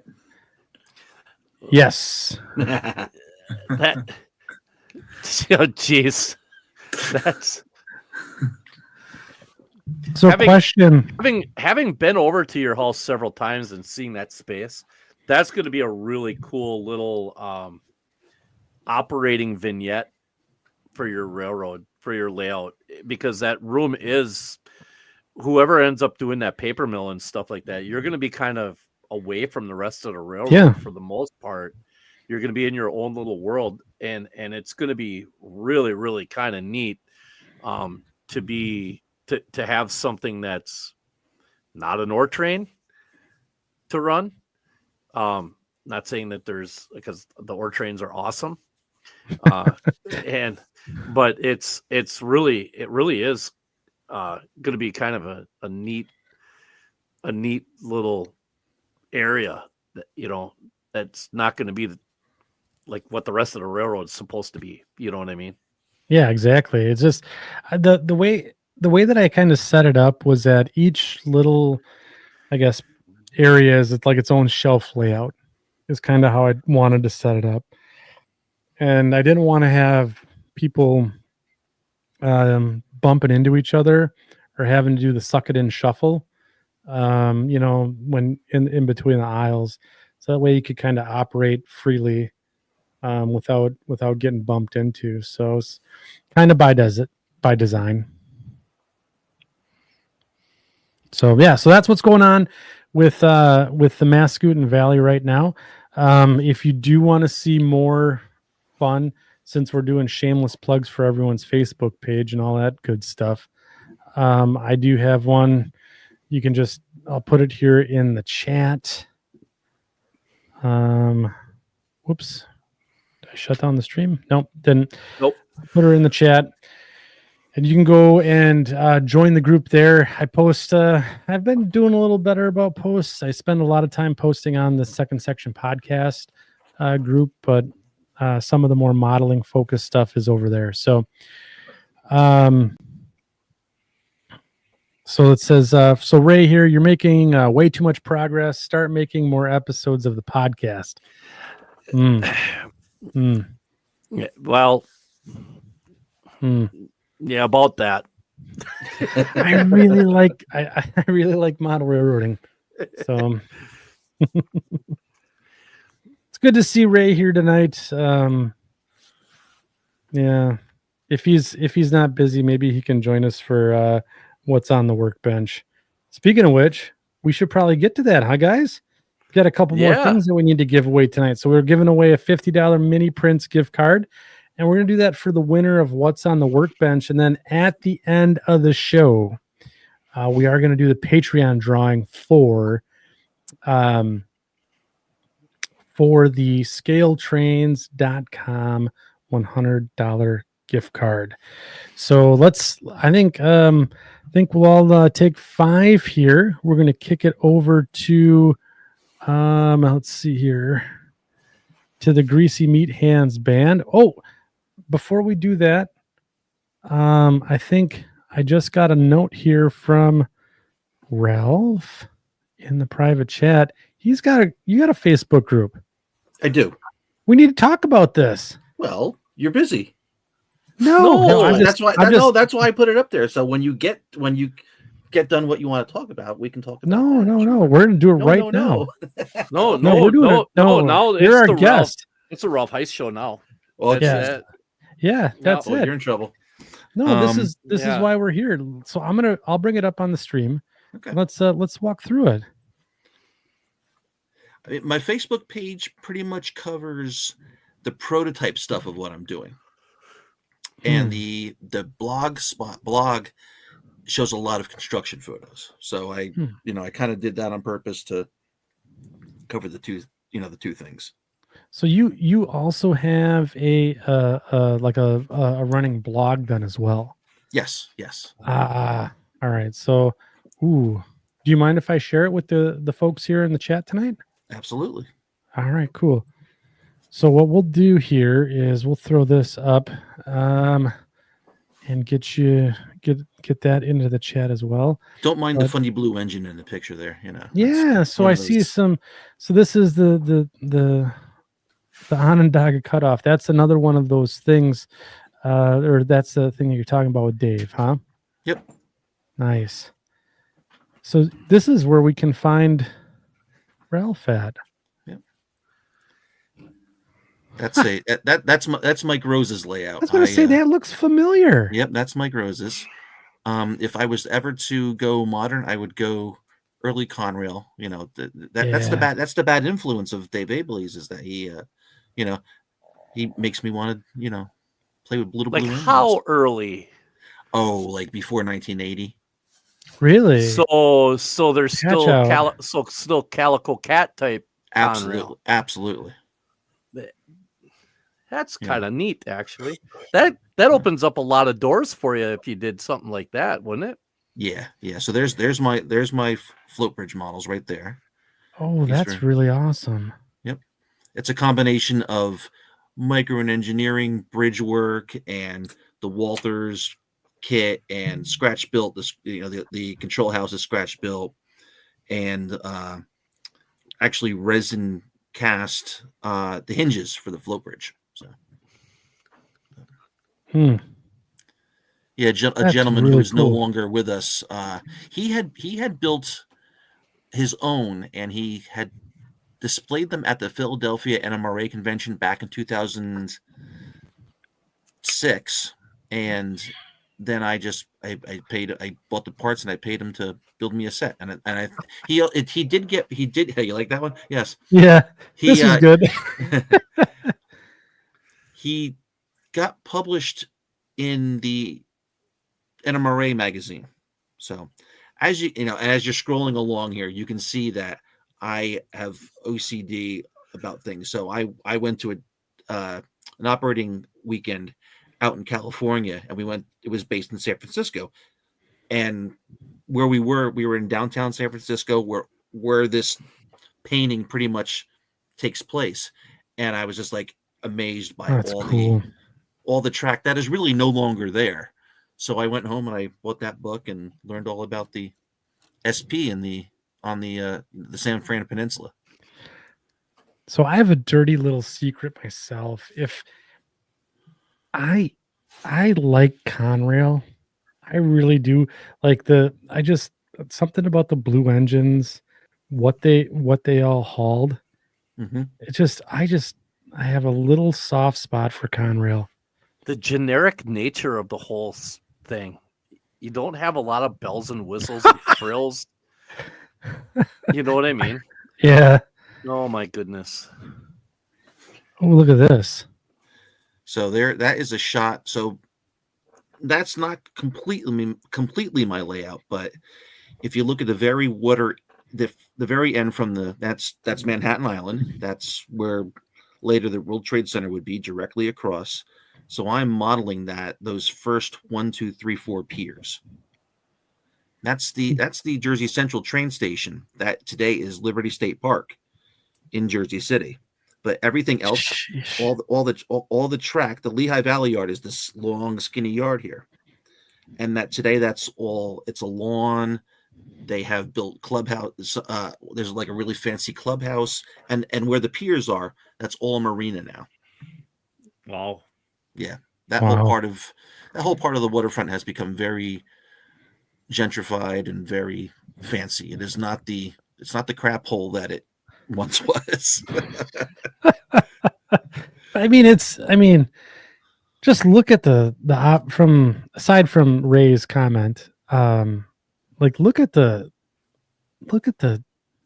amount of track. Yeah. Well, you know what it was is that, so you see that white line going down. Right down the middle. That's there. Johnston Avenue, and that is still the way to get down into Liberty State Park. You take this road, and so that's the dividing line between the Lehigh Valley and the Jersey Central, and that's the Jersey Central's passenger yard. Their freight yard was to the right of that. Over here. Yeah. So when I decided I wanted to model, this is about maybe only, a couple hundred, maybe 1,000 at that yards wide, but it was a 3-mile long yard, and I just took the lower half of it from that little tiny triangular pier. I went from there towards the river, and that's what I chose to model. So can I ask I'm going to ask a really dumb question. Sure. What was the primary commodity that they shuffled through here? Everything. Or was it just everything? It was everything. All these pier sheds. I am so naive to this type of railroading. Well, the pier sheds were transloading. They would transload their, carload freight onto open barges, onto covered barges, and vice versa. And a lot of the traffic, went onto car floats at the end of the pier there, and they would float over to Manhattan, to the Bronx, to Brooklyn, and onward to New England and Long Island. Yeah. Do you remember that short line of the show we did for New Jersey? Yes. The New York, New Jersey. If I remember right, this was one of the receiving spots, or there was some place over in this area. It's actually to the south. Yeah. To the south of it. Yeah. Yep. And it has something to do with the closest railroad bridge is like, it's closer to float it across the river than it is to take it all the way around to get to that bridge. Yep. The bridge that CSX, that's on the old New York Central, Boston and Albany, and that's CSX today. And it's just south of Albany. Now, before that, they had the Maybrook Bridge, which was still a lot closer, relatively speaking, a lot closer to New York.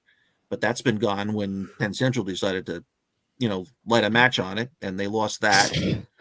That was Penn Central's way to basically close the New Haven Maybrook Gateway, and that really sent all the other railroads that relied on that connection into a downward spiral that, and here we and ta-da, Conrail. I mean, they were in trouble already. I'll be honest, it was a mess. But yeah, once Penn Central did that, it really put a hurt on all the other railroads coming out of Pennsylvania and going into New Jersey. Yeah. Wow. Yeah, Tim Moran's right. Car floats are the ultimate interchange traffic. Yep. That's awesome. Very cool. Yeah, so you have this, and then the blog. I'm gonna flip over to there real quick once, so that way people can see. Yeah, you can see the layout if you go to the blog. Yeah. Yeah. So let's go to the blog here. I'm gonna figure out how to do screen share all over again. And there you go. There's the barge. Yeah. So this is the Lehigh Valley Harbor Terminal Railroad. Was there a reason why they numbered them 1 and 1A rather than 1 and 2? I don't know, and I would love to know the answer to that, and nobody's ever been able to tell me. Because that seems kind of odd. Because aren't they like specifically those? It looked like from that picture, like they come from 2 specifically different parts of the yard, right? Not really, no. So they had 2 of they had 2 of those steel ones, and then to the left of those they had 4 of the wooden pontoon style. Wow, cool. Yeah, so they had a total of 6 there at Jersey City. Wow. Yeah, I was able to cram 4 of them in. So. Wow. Yep. That's awesome. So then this is the layout then. Yeah, that's looking into staging. This was one of the last pieces of track work that I did. At this point, I was fitting everything in to see if it would fit. It's all built. It's all installed at this point. I've just got to wire it. I've got to drop a whole bunch of feeders. But this is the tracks coming from the west toward the layout. Onto the layout is at the bottom of the picture, and we're looking towards staging, and it's all open fiddle staging. So, and the track along the wall, which looks very, very close, and everything except anything over a 65-foot car will clear without hitting the backdrop there. And that's the Jersey Central, and that crosses over on a diamond and has its own staging track. And it's totally separate from the rest of the layout. Oh, so it's its own, really. It's its own operation. And what we're looking at here is curving around into the corner of the house and down along the main wall. And this bottom track, not the stub head one, but the track above it, that's one leg of the Y. So I've got a Y. Yep, there we go. Oh, and that's the other end. There's the other Y, and then that back track crossing on the diamonds, that's the Jersey Central track again. And there's the looking out of staging. And you can see I'm a big fan of pink insulation foam. Yeah. Oh yeah. It's just got to hold trains. Yep, exactly. Oh, I love it. Yep. That's all staging before I put the track in. These pictures are about a year old. So it's still very much you're in the work in progress and learning everything you can from helping other folks then. Yeah. Like I said, when we get back together again and we do it from the basement, you'll see a lot more. You'll see more progress. Oh, there's my buddy Ted. He's one of my Jersey pals. I knew he'd find me here sooner or later. The Commodore. Yes, that's my nickname here is the Commodore. Yes. Well. We're supposed to ask you about some glue. Oh, God. I keep telling everybody, if you ballast your track, ballast has glue by nature, correct? Yes or no?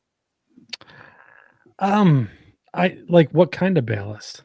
Like Woodland Scenics or no, like Arizona Rock and Mineral ballast. You have to glue your ballast down, otherwise it's just going to blow away or roll away, right? So you have to affix your ballast. Yeah. Well, if you're affixing your ballast, you're essentially gluing down your track. these guys think I should caulk it all down and this, that, and the other thing. Let me tell you. Oh hell no! You just need a little bit of well, I only use a very sparing bit of caulk underneath it, just to get it fixed in place, and then I glue it down with the Arizona Rock and Mineral. Right. Yeah. But it's a joke though. So my track is affixed not with glue or caulk. Since it's foam benchwork, I've had these nice long, like knitting needles, and they go right into the foam, and they're long enough. They're about half an inch to 3/4 of an inch long. So unless you're going to yank the track up, it's not going to let go. And I've arranged my track and rearranged it so many times that if I did any kind of caulk or Elmer's glue affixing, I would have ruined so much track. Yeah, right. But that's a running joke with all my friends. It's that Ralph doesn't glue his track. Well, they're kind of right. Well, I don't have anything glued down permanently. I mean, Mike, you can attest to that. Yeah. Yep. All right. Mike, you're gonna have to cover for me for a little bit. The beer's gotten to the best of me. I gotta go take a pee quick.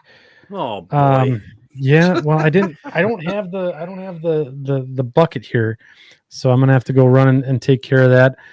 Since I tried Facebook messaging you, we aren't able to do it discreetly. So you're gonna have to run. I got it right here. I had my messages off. Hold on a minute. Yeah, there you go. I need to. He did that on purpose. Oh, that's what's it say?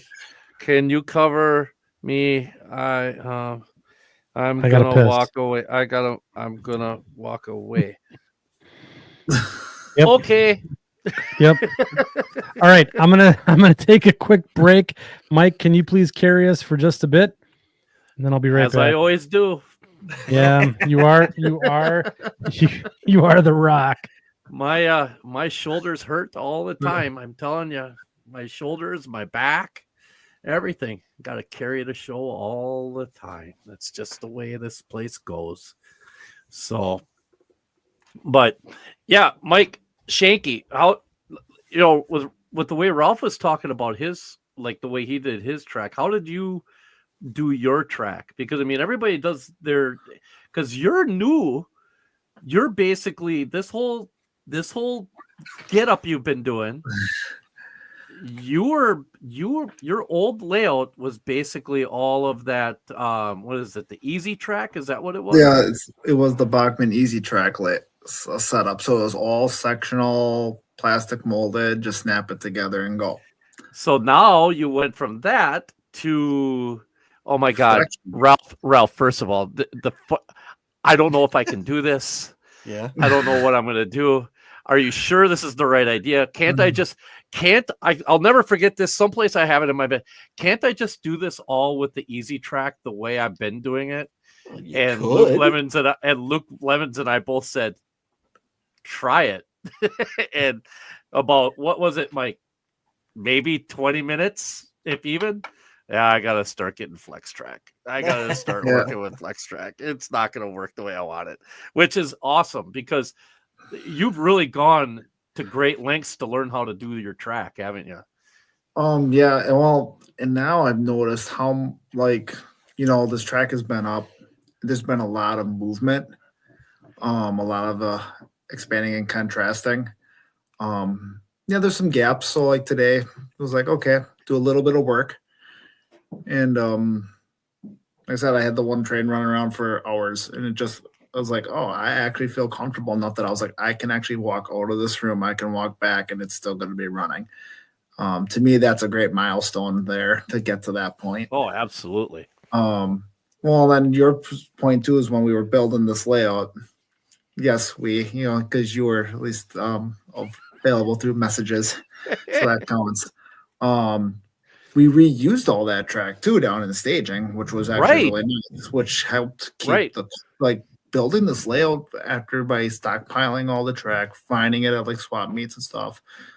To build the size of this layout was actually really not that bad, which really helped put it up in a timely fashion. And we talked about building this layout for a year.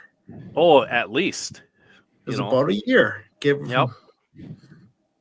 Before we broke ground on it.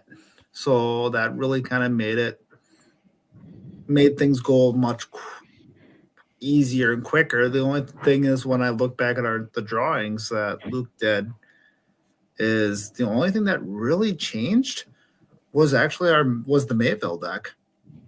Yep. Otherwise, everything else has stayed pretty much the same. Yeah. Which Mayville actually got bigger. Yeah. So how did you end up doing the track? How did you end up doing your track now? Did you glue yours down? Do you have it nailed down? How did you do yours? It is all nailed down right now, just with little Atlas nails. I don't have any glue. I figure once I ballast, that will do the job of fully securing it for me.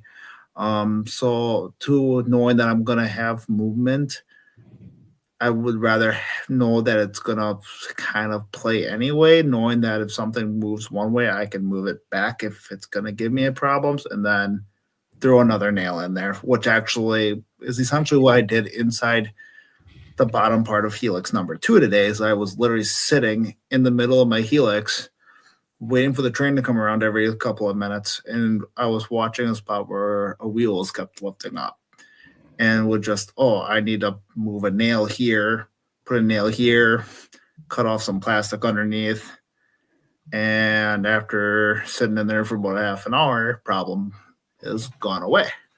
Right. So it's just, I mean, I should have spent today wiring, but once again, push that off another day.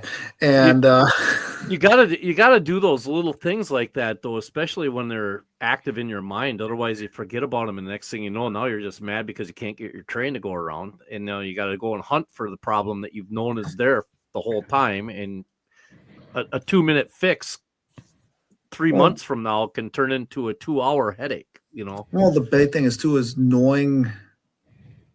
Like even up to a couple of months ago, I didn't know what the heck I was looking for. Like if your locomotive is doing A, this is, B, C, and D. This is what you need to be looking for. Right. So I actually pulled out the good old fashioned, Luke said I should pull this out once in a while. Yeah. And It's so I awful did. shiny. Yeah. It's awful shiny. Well, and it actually, it helped. It was like, hey, this is all good. And then it started looking at my ties, looking at how it's fastened, and you could see like, you have that hump that, I can't really see it unless there's something going over it. And then it's, we'll throw another nail in there, get it down a little more, and now guess what? The problem's gone. Yeah. And it's like, just okay, now run it through again, make sure it wasn't a fluke. Now run it through backwards and make sure it wasn't a fluke. And push the train up, drag it up. Yeah. No, absolutely. That's a great way of doing it. Test it. Run the living just stuff out of it. And well, just what I did recently here. Run the living, out of it. Yep. So, yeah. Thanks, Mike, for carrying on. Man, feel better, Andy? I do. I feel so much better. My back teeth were floating. It was bad. I mean, and I'm trying. so must have had the wrong kind of beer. No, the beer is fantastic. It's a perfect. I just, and like Randy Timmerman and all the guys that hang out with me in St. Louis can attest. Andy has 3 beers. He has to go to the bathroom every 10 minutes. Oh my God. 10 minutes. Yeah. I probably have a prostate problem. I should probably get checked out, but Ted's right. My eyes were yellow too. Yep. So sorry, Dan. Anyways, so Martin McConnell, David Winter. Yep, you were there. Yep, you were there. Yep. Yeah. Once you break the seal. Yep. That's what happens. That's what happens here. So, and at any rate, there's Randy. He's still on. Randy was at a train show today. Really? Where was Randy at a train show? Secret. But I saw. I mean, it's a secret. Saw him online. He was. I think he was out and about, or at least there were pictures that were thing that he was out and about doing stuff at a train show. So yeah, we'll have to see if we can get Randy on sometime. He's one of the coolest guys. Oh, absolutely. Yeah. Wait a minute. Was he part of our group at Train Fest a couple Not a years train ago? fest at St. Louis. Oh, and that's St. Louis. Oh, yeah, that's right. He was at St. Randy Louis. was my personal chauffeur. Oh, all yeah. that got my life. Well, there's never mind. St. Louis. There's a lot of St. Louis stories. There are. You want to have a good time while model railroading? Hang out with us in St. Louis. Yeah. Good. Yeah, it's you're definitely going to learn some things. Ray Arnott and I had a great time, didn't we, Ray? So This is turning into like a PSA, Yeah, I mean, it is. Get your prostate checked. Get your prostate checked. we are men of a certain age, so right. We are. That time. We are. It is. It's that time. It's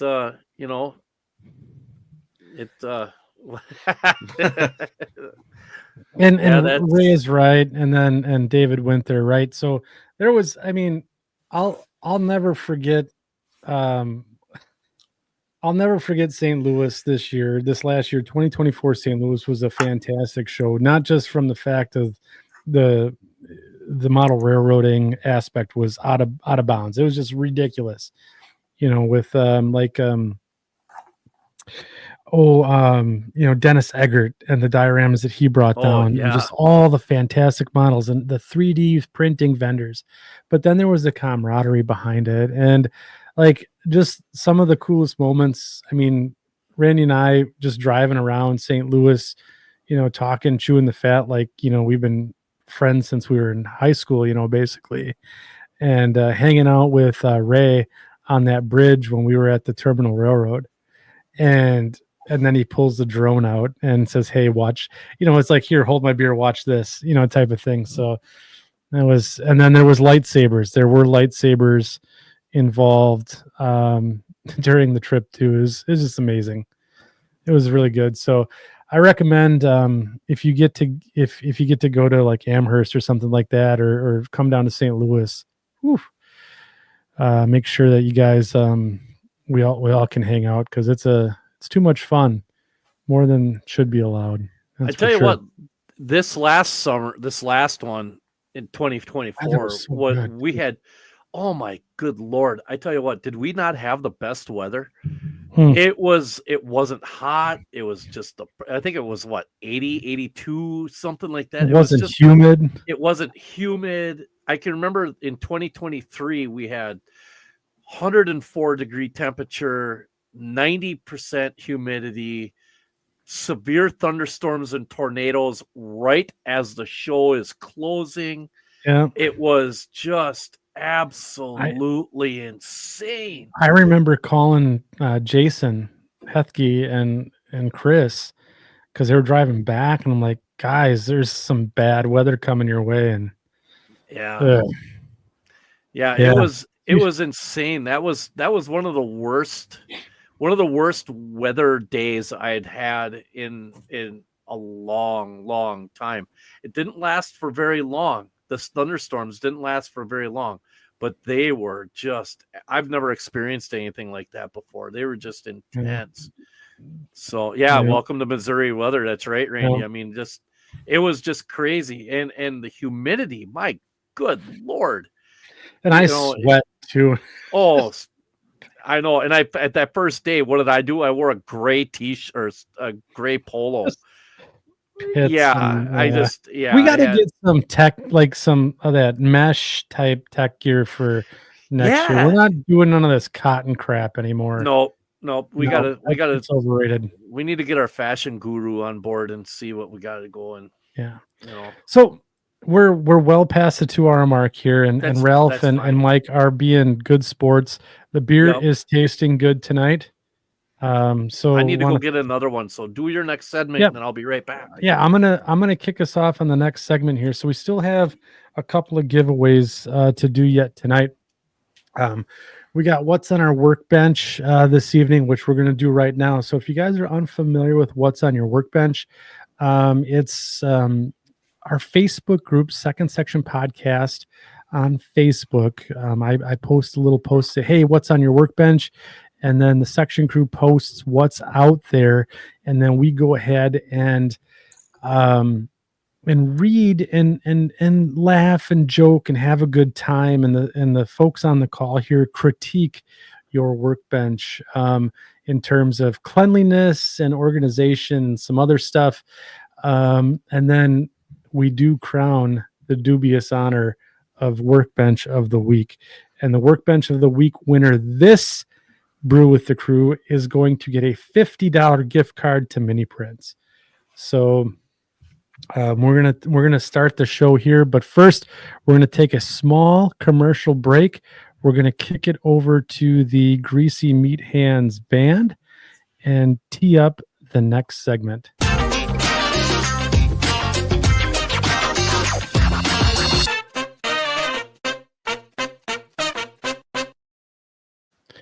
All right, section crew, it is time for what's on your workbench. Again, like we've mentioned, it is the point where we go to the Facebook group and we post basically pictures and comments of what is on our workbench. So I'm going to hit the refresh button one last time on our Facebook group here on the Second Section Podcast Facebook group. And we're going to start pulling up pictures here on what's on your workbench. It's always a good time. And on the line tonight, if you win Workbench of the Week, you're going to get a $50 gift card to Mini Prints. Friends over at Mini Prints doing a good job. They've carried a lot of water for the Second Section Podcast. Bernard is a fantastic dude to hang out with. And yeah, so holy crap on a cracker. We got 97 comments tonight. Buckle up, grab another beer, maybe go take a whiz if you gotta. There's a lot on the line tonight. Well, since we already saw Mike Ostertag's bench earlier in the show, he's already got a minus 10 points. You think so? Oh, Mike Ostertag minus 10. He had way too much space. That mat was way too clean. It was. You know what? We can have a little fun since he's not here. Minus 10 for him right off the bat. Yeah, I think you're right. I think Tag should get minus 10. That just puts him out of the running right away. There's no qualms about it. Matter except for those 10. Yeah, it's kind of like whose line it is anyway, right? The points don't matter. And just for those keeping score at home, we've now moved on to the Great Lakes Brewing Company Edmund Fitzgerald Porter. That is a darn fine beer, if I do say so my darn self.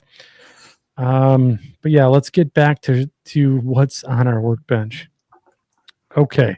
Ralph, feel free to chime in if you see something comical or you just want to make a snarky comment. That's allowed here. Okay. You do you, man. Just appreciate you hanging out with us tonight. So we have, again, you know what? I'm gonna hit the refresh button one more time. We have 98 comments. So we have Mike Shanke with us, Brew with the Crew. Look at this. So on my workbench is my daughter's new Lego train set while I work on operations for the layout. So first and foremost, you get some points for the Sioux second sub, Mike. That is pretty good. And looks like your daughter is doing the Legos herself. Yeah, so I'm trying to not help her with it. So this is one skill that we don't talk about much here on the Second Section Podcast. No, we don't. So there's a little bit of a random one that you do see at some train shows, but Lego. I'm trying to let her do this one on her own. Santa brought this one, and she's kind of taken over the bench. That Lego stuff is kind of pricey. Santa did a good job. Yeah, that's good stuff. I like it. We have Lego stuff too, and I love it. Yeah, she's doing okay with it. She's taking her time with it, and it's like, okay. Yeah. Go So for it. let's break down the rest of it here. So I see we got Brew with the Crew on the far left, right? Correct. So you get a point there for that. But look at this, calling back to the old days of what's on your workbench. Right in the center, taco sauce. Staged. You think so? I mean, Actually- you don't think she's weathering up that locomotive? I hope No. she does. I really hope she does. I will, but I'm letting her do it. She was like, "Hey, I'm down here working. She'll sit and do some work." That's Have some awesome. fun. That's good stuff, Mike. Well done. So we're gonna go to the next one here. Let's see. Oh heavens, Thomas Austin. This guy's a machine. Thomas Austin, MP, Missouri Pacific, GP 15-1, number 1577 in yellow and gray scheme.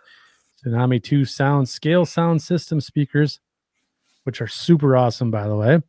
Classification, ground, and number board lights functional as well. I love it when Thomas posts stuff because his modeling is top drawer. Absolutely love it. That's looking good so far. Workbench is way too clean though. And- Well, yeah. Yeah. Yeah. Daniel Leduc, what's on my workbench this past week? Adding bulge panels again on brand new gondolas, then repaint and new marking for still to do some weathering to complete this one. Also, my poor river scene last week, as you saw in my past post. I like the bulges. I think that's really good. Though, look at all this space. I know. Oh. The space is yeah. Now, this is a good trick. So, Daniel's got a good trick over here. See on his little parts organizer? He's got the labels of, I'm going to take a shot in the dark here, and my vision might be slightly impaired, but it looks almost like number 209 couplers, stuff like that. I do the same thing. I take the KD labels and I put them in there, even though I hate KD couplers. Moving over to Sargent's, but that's another story for another time. Yeah, that's a very good idea. All right. There's a bunch of replies here. What's going on? There's some more stuff from Daniel. See, we got a little clutter here now. Oh, look Getting at there. the cutting mat. That cutting mat it's war torn. Look at the This is a scribe brand marks in new it. one, Mike. This is a brand spanking Yeah. new Ryobi Oh, we cutting already mat. disqualified you. You're already minus 10 points while you're Yeah. on. Yeah. You're done. I already gave you minus 10 points. Yeah. Why? There's no coming back from that. No coming back. There's no coming. What the hell did I do? Oh, sweet That- sassy molassy. Okay, Nothing. then what about him? Lemons? Luke? Yeah. Yes. This is a disgrace. Tell me about it. Look at this. And he's self-promoting. Not on my podcast, right, Mike? Yeah. This is insane. This is the cleanest I've ever seen this workbench. Oh, I tell you what, though, those lazy Susans, that's a great idea. He Well, does have the right idea here. He has some good ideas there, and I hate to say it, but I mean he's not available. I don't think he's on the show anymore in the chat because I He haven't might be seen him in running. there. Well, no, he's he's on vacation, I think. Oh, good. Yeah, so he might be doing some other things. So Well, that's still minus 2,317 points for him. Yep. It happens to be how many days it's been since Luke made the first comments when we first met on Facebook. So Who's counting? yeah, no kidding. Wow. All right. Well, there, at Dennis least- Blank so that might Jr. not last. working on my Right. scale layout. Is that a turntable? Is that what that is? Is that a turntable? Yes, in N scale. I'm gonna make Wow. a bold prediction. Andy Panette, currently restoring these back to running order. Ooh. We don't ever have very many European modelers on the show at all. You know, that'd be kind of interesting to kind of get some of that from on the other side of the pond, how they're doing stuff, because some of their equipment is kind of neat looking, you know.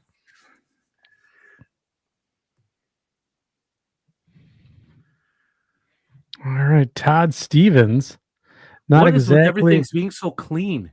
This is, I mean, have we not gone over the parameters of Workbench for the week? well, he's got a cup of coffee there, so that's a good start. But Todd Stevens, not exactly my workbench. Couldn't fit it all on this, but a makeshift bench to use my new laptop and Decoder Pro. Okay, well, So, that I can buy. That I yeah. understand. You That's know that this is going to get filled up. There's going to be Oh, like yeah. 3 square inches. The nice thing on is there. about that is you actually have a built-in cut, like taking notes. Yeah, you just right. draw right on the thing and not have to worry about it. Yeah, it's almost like one of those art thingies, like those easel pads where you can just rip one Yeah. off and away you go. Yeah, that's Nick awesome. LaRusso, first project of 2025. Happy New Year, section crew, by the way. N-Scale Baggage Express boxcar for my N-Scale Coast Mail Train. Wow, You go, Nick. that looks pretty good. See, the best part about this picture is the mystery. So, like, I know that these are like 1-inch square pieces, right? Right. Like, what's beyond? Oh. What's beyond that inch? Yeah. That's what she said. All right, Dan Dyer. Jesus God. What's on my workbench? A mess. Let's There see. we go. Some signals by Luke being modified, a lacrosse and southeastern boxcar, 4 white ACFs to be lettered for FOBNR, a bunch of LCC stuff, and with a scale trains GP40 coming and more LCC stuff. Arg! This is good. This is good. This is better. This is much better. Still way too many spots that are open. Well, so what's interesting about his setup here is look at this space on the deck below. Yeah, that's perfect space for some taco sauce. Or other projects. But he's got the Decoder buddies though. So, yeah, I mean, Decoder buddies, that's a hot ticket. That's good. He's using the vertical here by stacking the Lando Lakes margarine containers up high. This is a good use of not only the vertical but old butter containers. Yep. Yeah. Yeah. That's not bad. This one is in the lead right now. Yep. Brian Everett, AC and Y caboose kit from a resin kit by Right Track. Scratch built the cupola as it came with the wrong part. Ooh. Wow. All right. Brian, that's awesome. Looks like he's got a divider here. He doesn't want us to see what's behind the curtain. Yeah. I bet it's a really good workbench. I'll bet you it is too. Yep. Wow.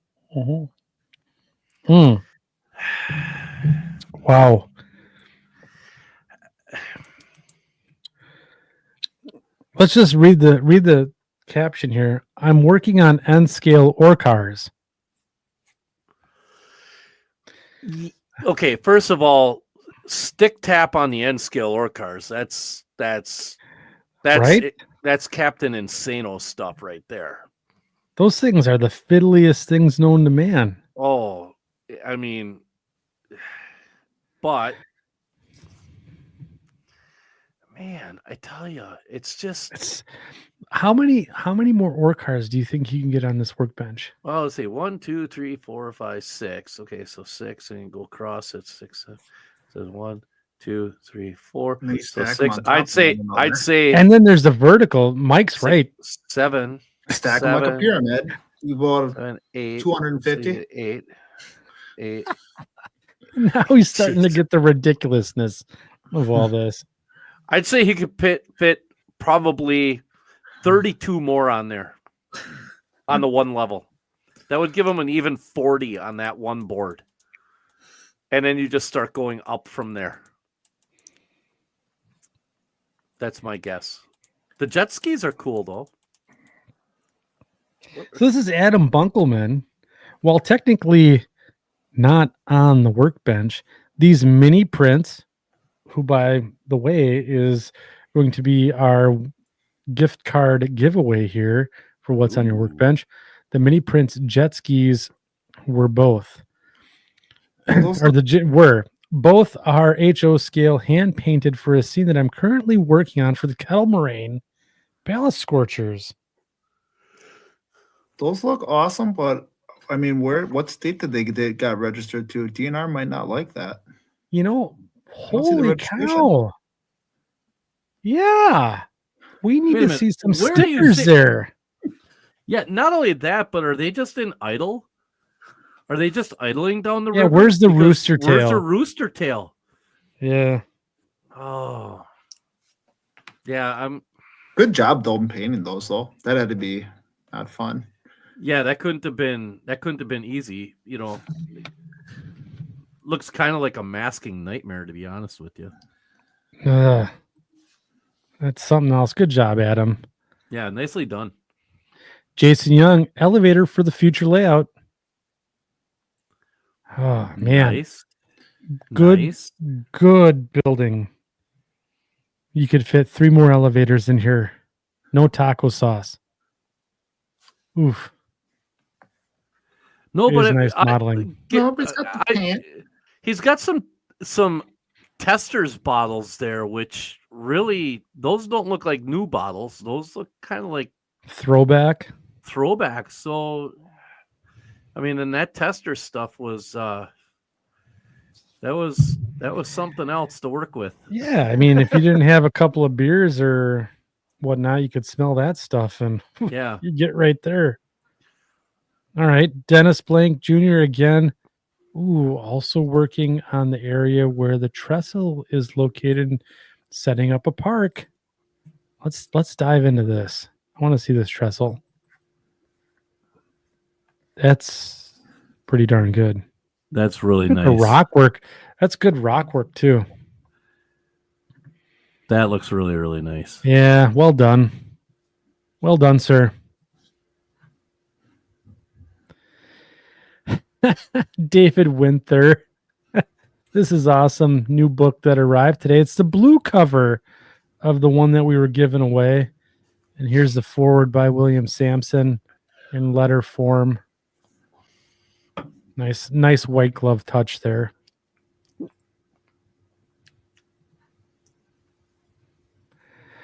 Andy Lavergetta.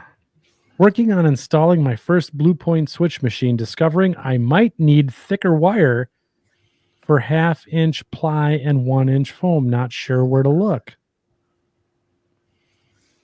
Yeah, some of that those Blue Points, the wire that comes with them is pretty nice, but if you got to go a lot longer, you need a little thicker wire to go in if you're going a bigger depth.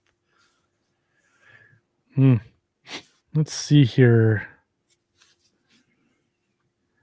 Dun, dun, dun, dun.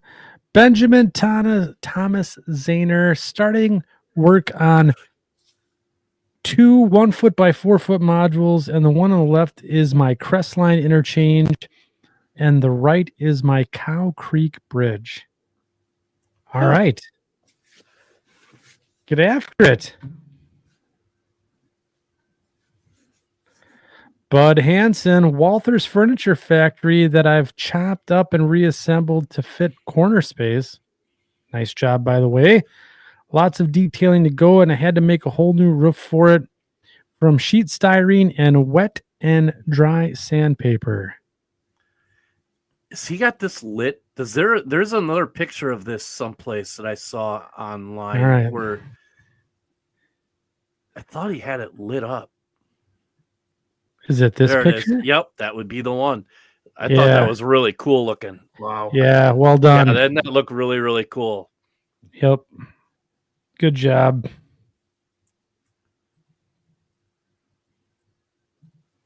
Here's another one from Bud. It's just good modeling overall. Yeah. But Brad Coleman scratch building hoppers for the aggregate supplier. Wow. What?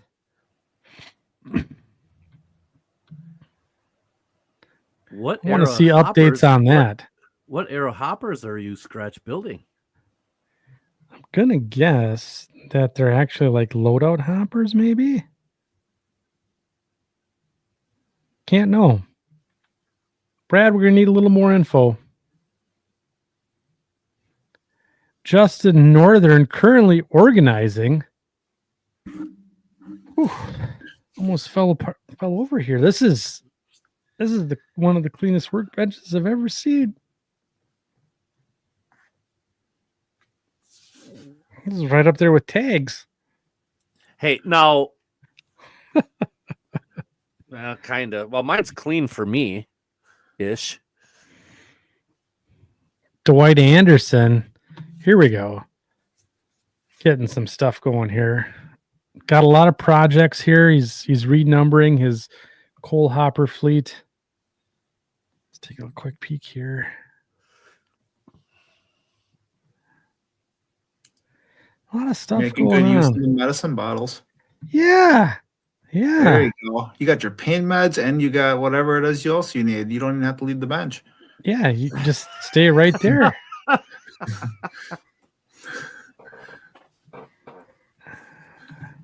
Good call. Use as Right. directed, of course. Uses mileage may vary. All right, let's see what's the deal with this. Sam that's Meehan. actually kind of neat. It's actually kind of neat. I watched the whole thing earlier. So he sent us a video of what's on his workbench while a real train passed by. Yeah, isn't that neat? That's crazy. Yeah, that's. I think you skipped that Milwaukee Road E unit. Did I? Yeah. Do I have to go Dwight back? Anderson. Oh, this little guy. Dwight, yeah, Dwight Anderson. Yep. That's actually pretty well done too. Yeah, it's pretty look. It's good. He's a good modeler. And it's Dwight Milwaukee posts Road. a lot so of that stuff on you get bonus points because it's Milwaukee Road. Cheers to that. There you go. Cheers. Did we run out of comments already? No, can't be. That was just the most relevant. We got to show all the comments. Oh my goodness gravy. Holy cow. Facebook's been ruining my world lately. It has a good way. It's pretty good at doing that. Yeah. Try to stay off it, but I just want to make sure I didn't miss anything. There's one. There's one right there. There's a couple of them. All right. So we got Bryant Caden painting and assembling a loading dock kit from Blair Line. Ooh. Good kits, be by the kinda way. neat. Yeah, Yeah, those are neat. For my team track. That's a Yep. great idea. And it's look at Blur Line's always done really nice stuff. Yeah, they have. I have a couple of their kits. Here we go. So don't tell Mike Slater. I still owe him $25 for the last one. I couldn't get his gift card for the shops that he specified on the last What's With Your Workbench because they didn't do credit cards or whatever over the mail. It was over the phone. It was just bizarre. But anyways, still a messy workbenches. However, 2 projects in restoring 1920s Lionel standard gauge. Think G scale, only a lot cooler. And working on a 3D printed HO scale 1940s crossing gate that was used by the North Shore lines. Yes, I have the ball bearings in the housing. Hopefully, I will be able to make the arms go up and down. That'd be interesting. It's got second section right up there front and center. He knows what he's doing. I'd spy some taco sauce. I don't see it yet. Oh, there it is. There it is. Only one bottle though. It's like, where's Waldo, for God's sakes? There's an old iPhone in here. This is great. Like, I would probably find my old college ID somewhere on this workbench. The real one or fake one? No, the college one. When I went to Whitewater. It'd be probably in here somewhere. Good job, Mike. I'm still gonna give Dan Dyer. He's the leader. He's the leader in the He's a clubhouse leader in the right clubhouse. Yep, he is the leader in the clubhouse. James Wilmus. He was on our last brew with the crew. This is pretty good. now. Oh yeah, A lot of cans of Coke here. a lot of room though. Yeah. See, laptop carelessly strewn across the table here. But look at this. You could fit a whole building in there. Yeah. I like the various glues. The VHS tapes. Yeah, there you go. A VCR. Now we're talking. Yeah. Oh, that's a combo player too, isn't that a Yeah. VHS DVD? Yeah. Wow. And then you look at this side. Look at this. It gets better over here. So he's got his Yeti mic over here. This is pretty good. Bottle of alcohol up in the top. You know, if those would have been cans of beer just to go with the theme for tonight. I don't know. That's pretty good. I might have to put James in the top 5 for sure.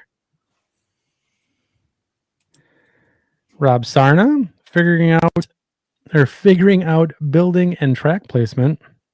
That's right. Got to do the composition.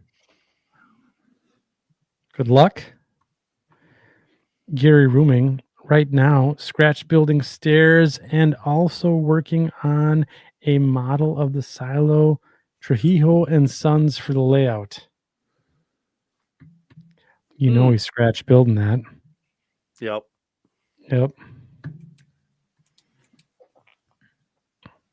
John Whithouse working on turning foam insulation into eroded concrete retaining walls. I think you're doing a good job. I'm buying it. Bud Hansen again, doing Bud Hansen things. Am I allowed to go 2 for 2? Here's one of the Lake Valley warehouse I just left on the bench for its new home on the layout. Also chopped and stretched over 4 feet in length. Sheesh. But that's good, looking good. Kenny Ravenscroft. Hey. All right. I like that. I like that. This is really good. Look at this.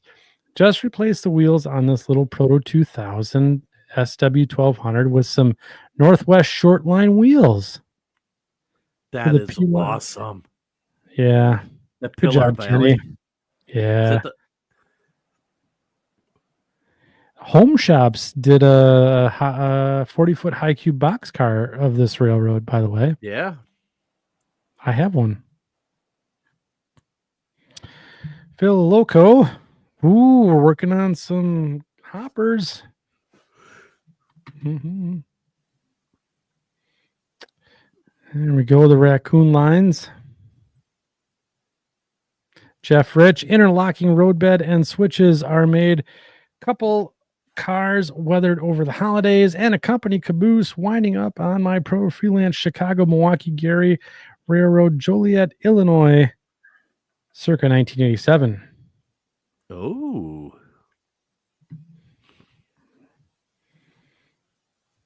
Phil Loco coming back with some more stuff. A couple of more hoppers. 97 comments. Here we go. Peter Moyle. Greetings all tonight. I am working on making more trees. On this particular one, the trunk is a chopstick with stranded copper wire for branches. I need to make a few hundred more of them on my layout. My layout is pretty barren. Look at this. This is good. You got the can of beer, right? Taco-ish sauce, some Tamiya bottles of some sort, an old Santa Fe shell, binder twine, Milwaukee drill. Is this an a old kitchen PN table? caboose. It is. Yeah. On a kitchen table. I think just getting approval to having that on a kitchen table without getting in trouble, is pretty amazing. I'm gonna write this one down. We've got to write this one down.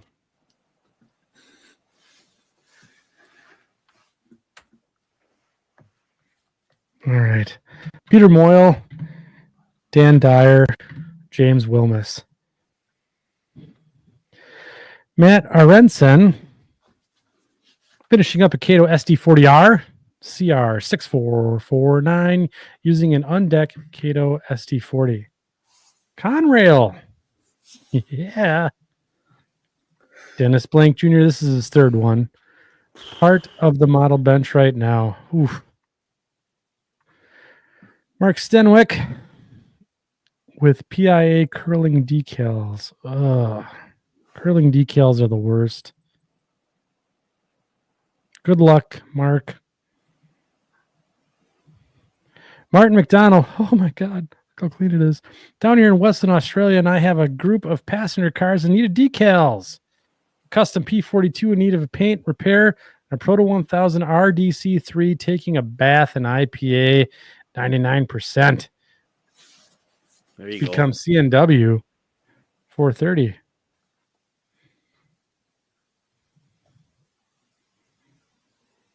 Oh my gosh. What am I looking at? Look at this. He's just got buck antlers. Look at this. This is great. There's the dog Oh, in there the we go. background. That's like the And rest then of he's the got some room. sheds. I Look like at that. this. I like that. It Yeah. looks like my basement. Yeah, this is what we're looking for here, right? And then there's the deer mounts. Perfect. Yeah, this is top rate.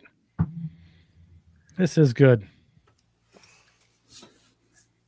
I'm gonna write that down. Williamson AD.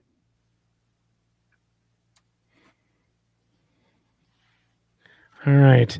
KA Cruz. Whew. Loading dock and a custom reefer along with a few other projects.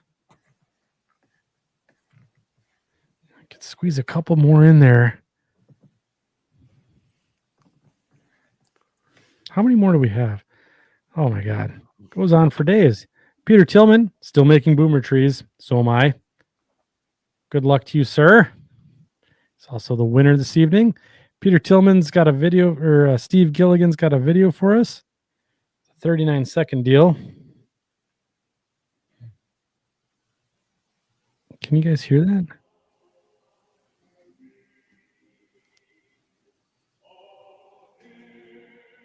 Ooh, the Christmas music in the background here. N&S. Yeah. Well done. Well done. That's pretty good. That's good. Oh boy. I went and hit the back button. Oh. Yeah. We've ruined everything.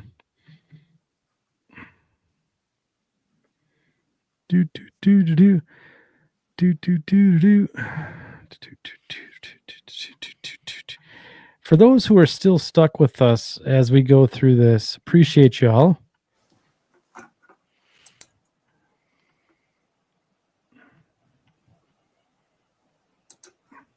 How many more comments do we have? Just a few. Well, there's David Honan. What's that? I was going to say, Oh. I scrolled to the bottom. There's at least a dozen more. Oh my God, Mike, can you take over for a second? I gotta go. Oh, Make you cookie have again. got to be kidding me. I am not Here kidding we you. go. Here we Holy go. It's crap. just weak. I got a weak bladder. Mike, I'm going to Oh, stop my sharing. Mike, you're going to God. have to go do it. Mike, how tired are your shoulders right now? They are Endorsed, minus 2 exhausted. points. Mine are exhausted. I'm I can't- sorry, Mike. I can't, whatever. I You feel could have the same been way. halfway done with your piss by now. You know that, right? No, it takes me a little while to waddle over there to do that. It's 20 feet from where you're standing. Hey, Shanke, are you loving this like I'm loving this? This is good stuff. Yeah.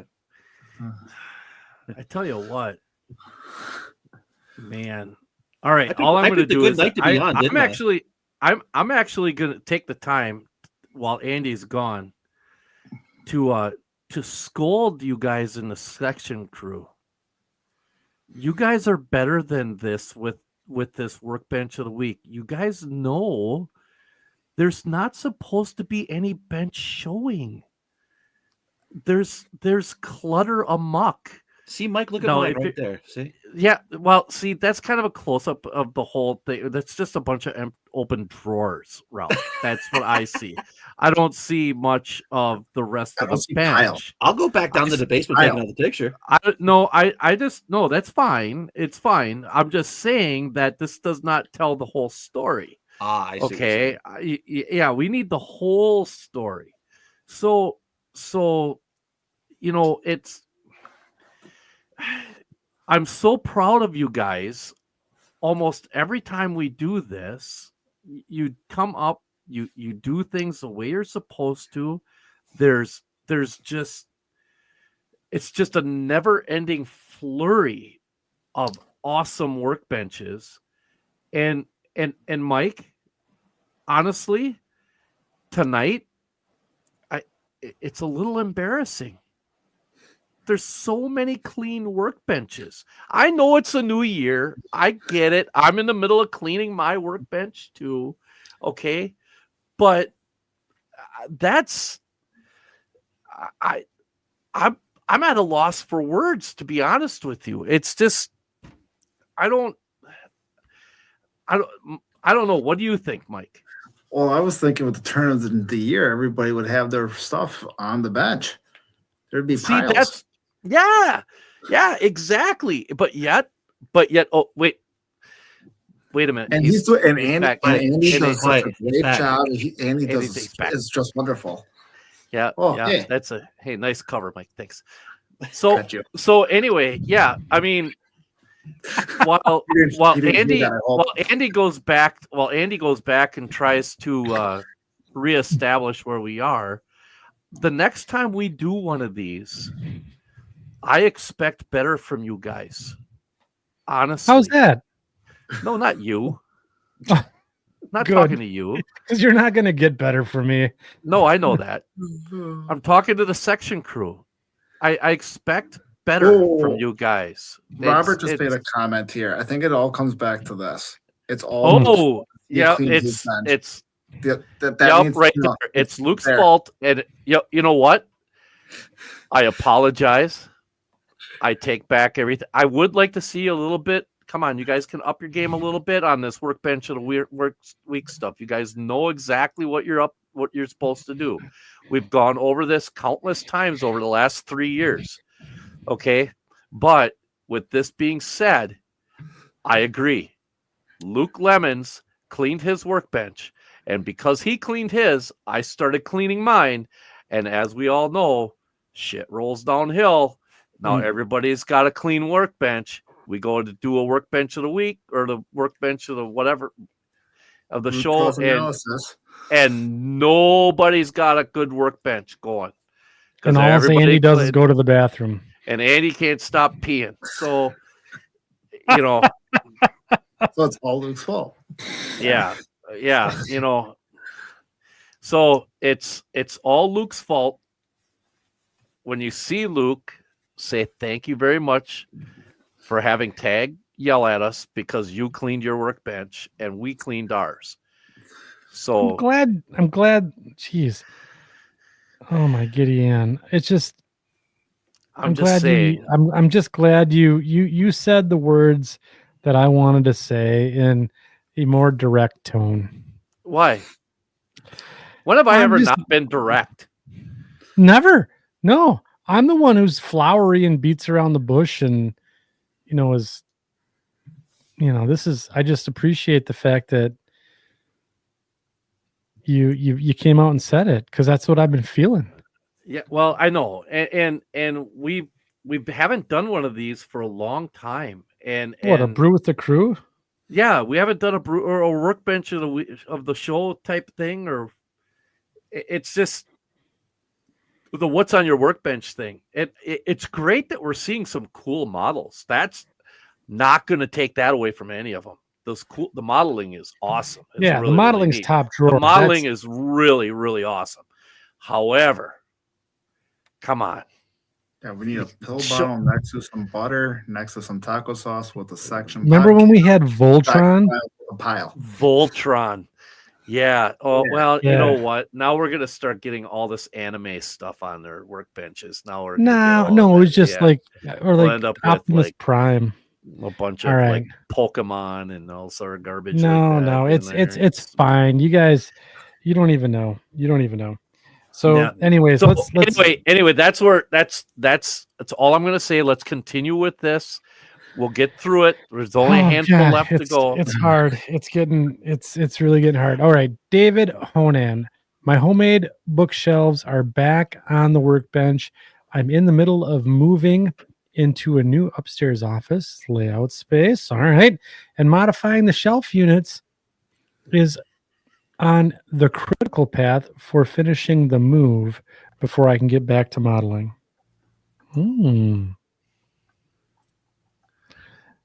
Look at it, the butterfly effect. I think we got some potential. I think we got some potential here. I would be very, very happy to see how this progresses in the future. Oh, absolutely. This is gonna be really, really cool. Yeah, I think so. And I don't know. However, I don't know. shelving does mean organization, and it just No, I got you. I get you. I mean, it's just never. It is a thing that we have to, organization is a thing that we all have to go through. But the I'm gonna workbench, I'm gonna be like public enemy number 1 now. I don't know. I came out against Yingling, so I think I might. Yeah, that's not good. Nah. All right, Jeffrey Henderson, getting city structures laid out, sometimes hard to figure out exactly the flow. Getting there, though. More pictures in the comments. All right, Jeffrey. I like the idea of the composition here. I think it's working. Let me see. Yeah, more. Oh, fiddlesticks. The best part is having me navigate face page. Or the worst part.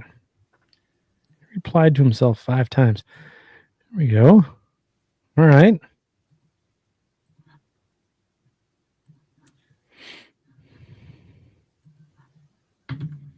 Oof. It's brutal. Can't go into the replies. David Piercy, cheating a bit here, but it turns out cool. Oh.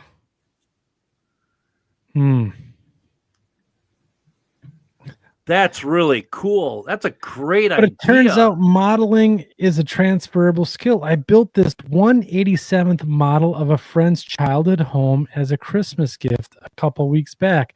The workbench has been quiet since, but that'll change soon. Tip of the hat to you, Dave. That is really awesome.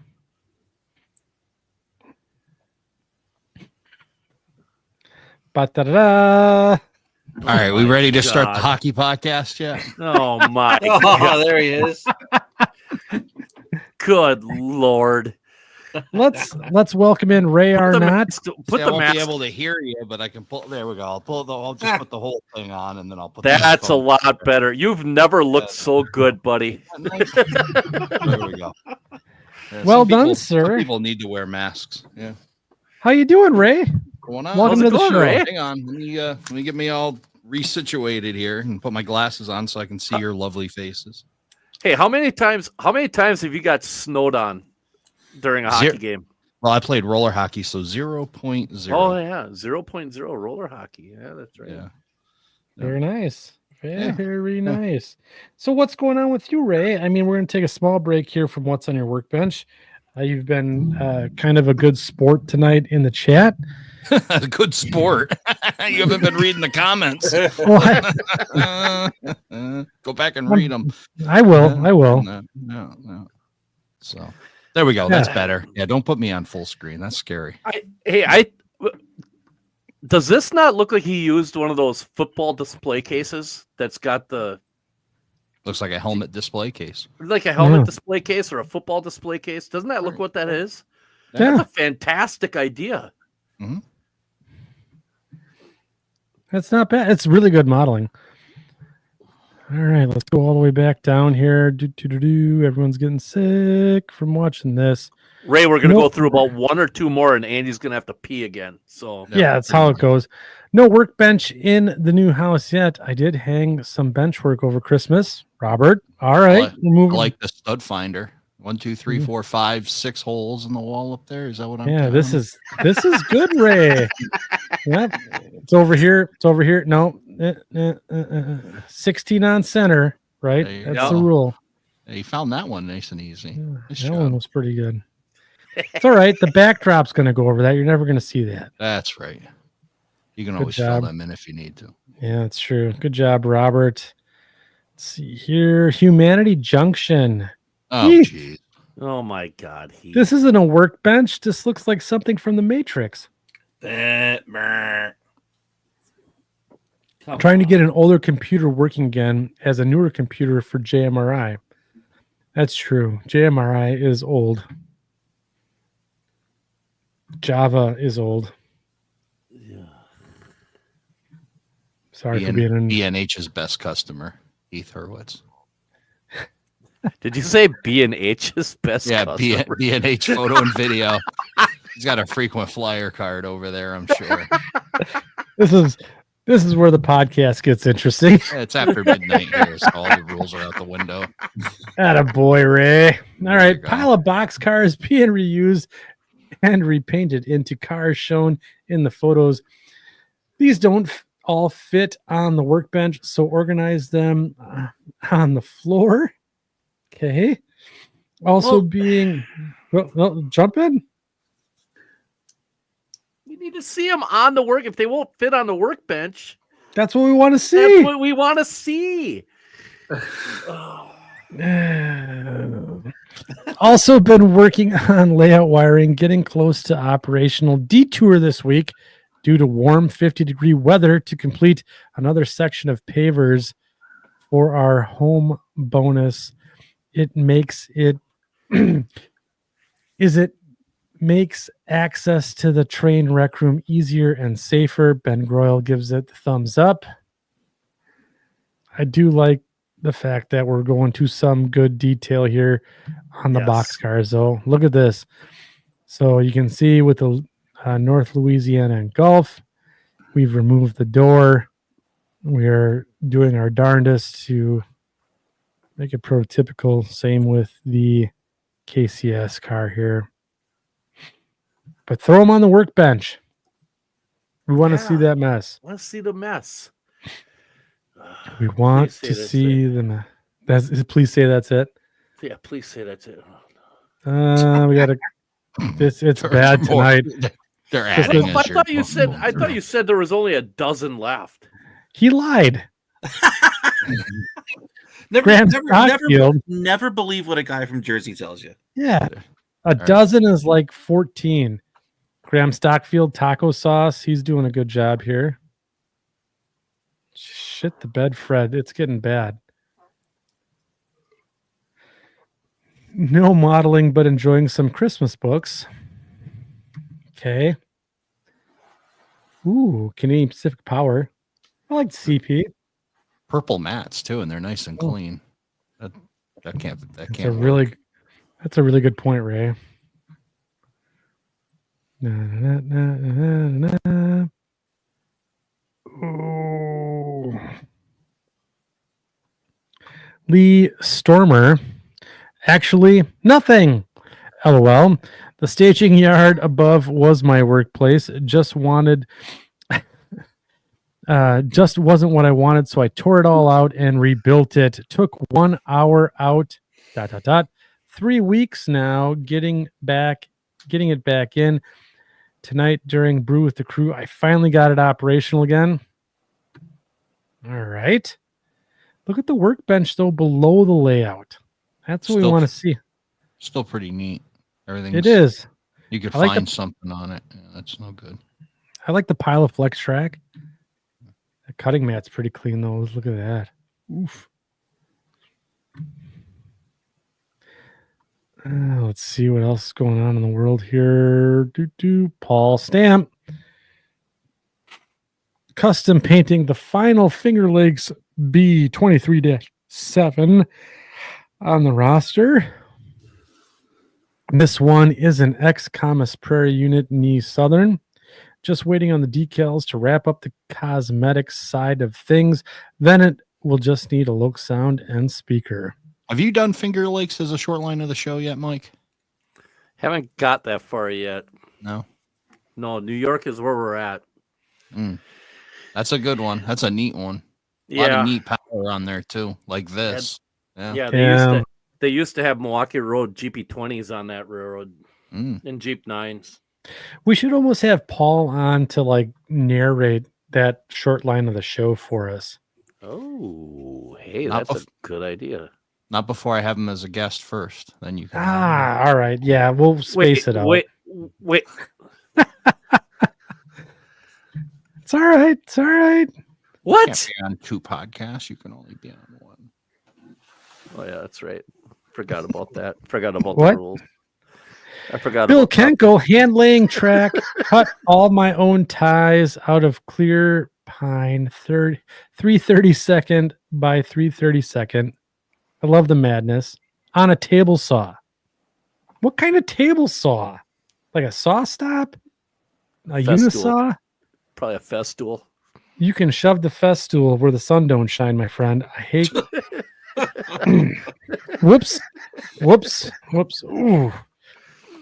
All right. Staying with shoe leather dye and isopropyl alcohol.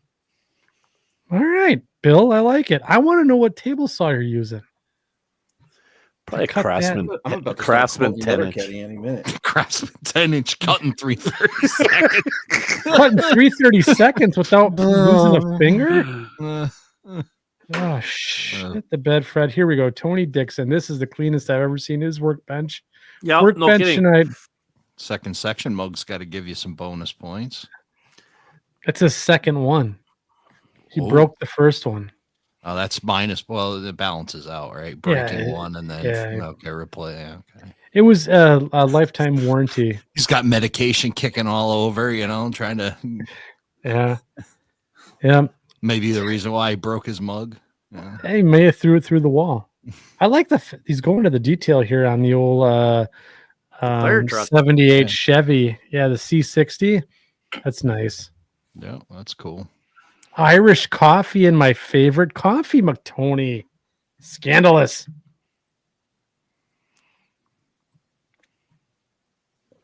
There's Tony no way of Dixon. going back without scrolling all the way down. It's just it's a disaster. That's what we got. I got to figure out a better way for this. Sheldon Frankel taking a break from installing and connecting 12 gauge power bus to 20 gauge track feeders on the layout extension. That's a little better. This is good. We got some clutter. A little better. There's a lot more space still though, but this is definitely a step in the right direction. Yeah, big stack of crap on the left. That's good. Yeah. This is good. What over here? Andy, what happens if you hit the arrow button on the right? The world's most tippiest bottles on the right. Yeah. Nothing tips over like a Micro Mark bottle. Like no kidding. Yeah. Boom. How much decal solution have you wasted in your life? Oh, enough. Gallons. Enough. The wasting it sucks, but what's even worse is spilling it on a decal sheet. Oh, you didn't do that. Oh yeah, I did. Tippy. Of course, when I use a handle that's that long, and Here we go. it's Can picture you in rate- picture. Yeah, look at that. That's cool. Yeah. Looks like I've gained about 40 pounds over the holiday here. Good for me. There we go. Oh shit. Do they Jason keep on sending Easton. them? I don't know. I think they're just spoofing us now. Jason Sandberg. Just looks like a lot of projects. Looks like he's working there in the background. I Or was it's gonna a say, ghost. it looks very Blair Witch. Go, Yeah, it go looks to like the a bottom ghost. and start working to the top. All right, this is where we're gonna cut it off. Happy now? 10 minutes ago. Yeah, there we go. There's a Yeah, now bomb. that's a look at the Foster's can. Gratuitous beer. Yeah. There's a gnome here in the back. Look at this. What? Nice. Look at that. Cow. Yeah. That'd be creepy to have that What thing we're- sitting there we're looking on at you hour with no 3 eyes. here. There. Holy Yikes. shit. You guys are Hmm. marathon runners, I'll tell you. Yeah, Oh, it's something man, else. This has been. Feel bad for We'd have been Ralph. done an hour ago if Andy didn't pee 12 times. That's not true. Do something. Oh, Justin Hendrickson, not my workbench. Well, all right. You're That don't count. disqualified. Yeah, Yep, that yep. don't count. Nah. Nope. Not No. my workbench. We gotta get a big. I don't have a buzzer here. We gotta get a buzzer. We need That's to what you have gotta some do. sound effects. Oh, Yeah. There we go. Who did the sound effects? I don't know where'd that come from. Oh, nice job, Ray. Need a This buzzer, is much though. better. Here's a late entry before I moved, Yeah. but it's not your current workbench, so is it now, Robert? Oh no. That wasn't his. It was before he moved. It's not his current. Oh, then Oh. you know what?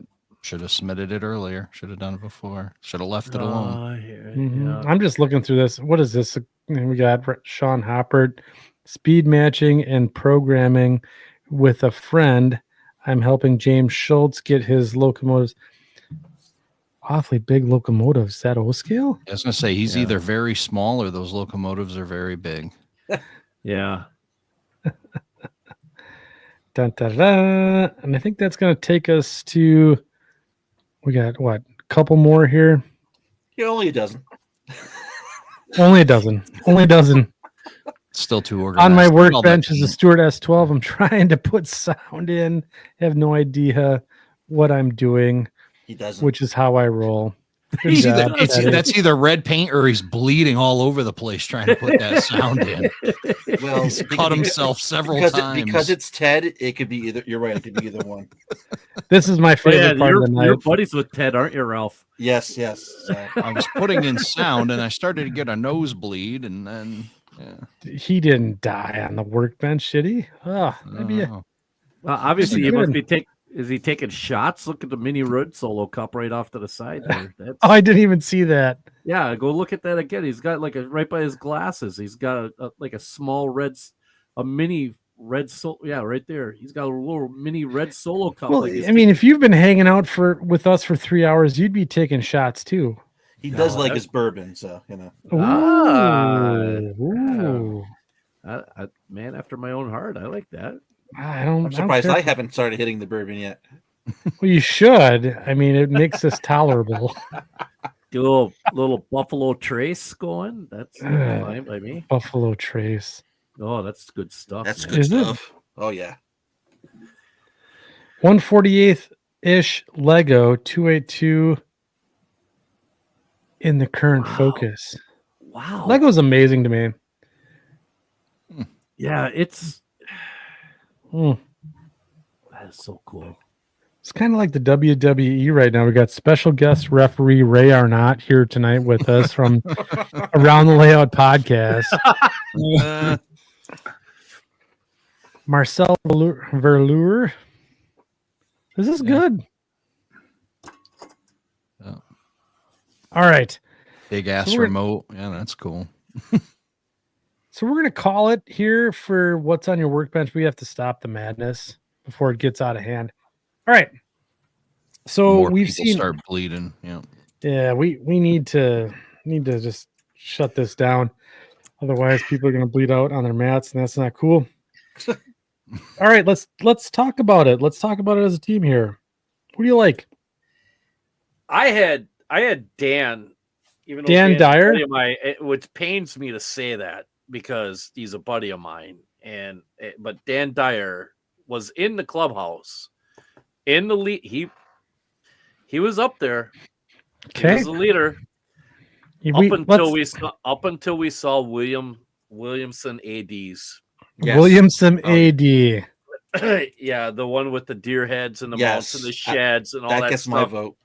Yeah, I hate to say it, Dan. I love you, but you know, and I know you used to deer hunt, but it's Let's just bring this up on screen to show the awesomeness and relive the poor memories. Look at this. Look at all the sheds. It's just the general overall vibe of the area. Yes, there is some space there. Yes, he's got stuff going on, but Beer cans on his entertainment center. Absolutely. The dog passed out in front of the totes. An exercise ball that we're probably not going to touch for a bit. Yeah, I mean this snowboard. This goes so far beyond the workbench. This is like a total yard sale here, isn't it? Yes. Yeah, this is beyond a disaster. But it's a beautiful. Look at the turkey. Look at the turkey right by the television. That's full awesome. Nice. Full mount. Full mount turkey. Good catch, Mike. Good catch. What would be even better is if you had it set up on a photo cell to where every time you walk by it, it gobbled. That would be hilarious. That would be a disaster. That would be funnier than hell. I think the only thing missing is the singing fish mounted on the wall. Right? Yes. That would have been like that. I bet you. I wouldn't say it's not there. We just might not see it. That's true. This might not be in shot. Let's pull back. Yep. See, Buddy the Bass. Yeah, Buddy right? the Bass. Yeah, he was on the all wall. right. So I mean, that's my vote. That's Mine too. Yep. So we got two. Mike Shanke. I don't know. I mean, that one's good, but I thought the one with the pill bottles, just that one or Dan's. Was that Ray? the James Wolf? I gotta go back to Dana Dyer because the one with all the land. Dan Dyer. Yeah. It was a Dan. It says Dana L. Dyer, but if it's Dan Dyer, Dyer, it's whatever. Just call him Dan. It's fine. Whatever. Sure. So if we go down to Dan Dyer here, let's see.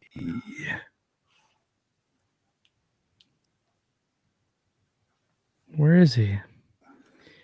He was early on. Yeah, here I got it.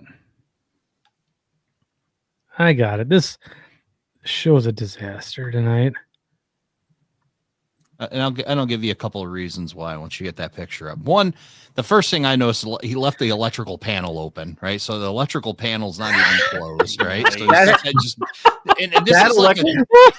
I like this because it's almost like a to hell with it, right? It's a fire hazard. I'm not gonna close the electrical panel. Leave that open.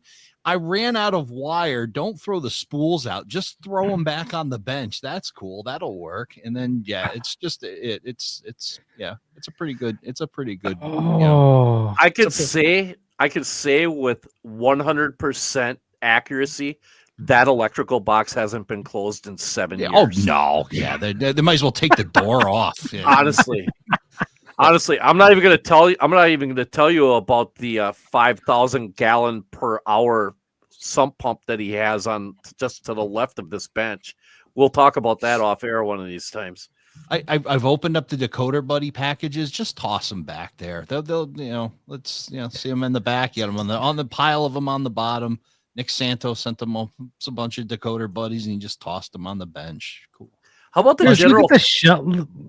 How about the general fire hazard of the soldering iron sitting right there with all of the packs of the it melts the right butter. It melts the. It melts the butter. It passes the butter. All right, you know what? I might Dan Dyer. have to change my vote. Oh, Yeah. You know It passes the butter. And some of this, I don't even know if it's model related or not, too, which is even better, just because it becomes the general collect-all for pretty much every project. Well, you I got know the Insta it's set not. here, right? The Insta set.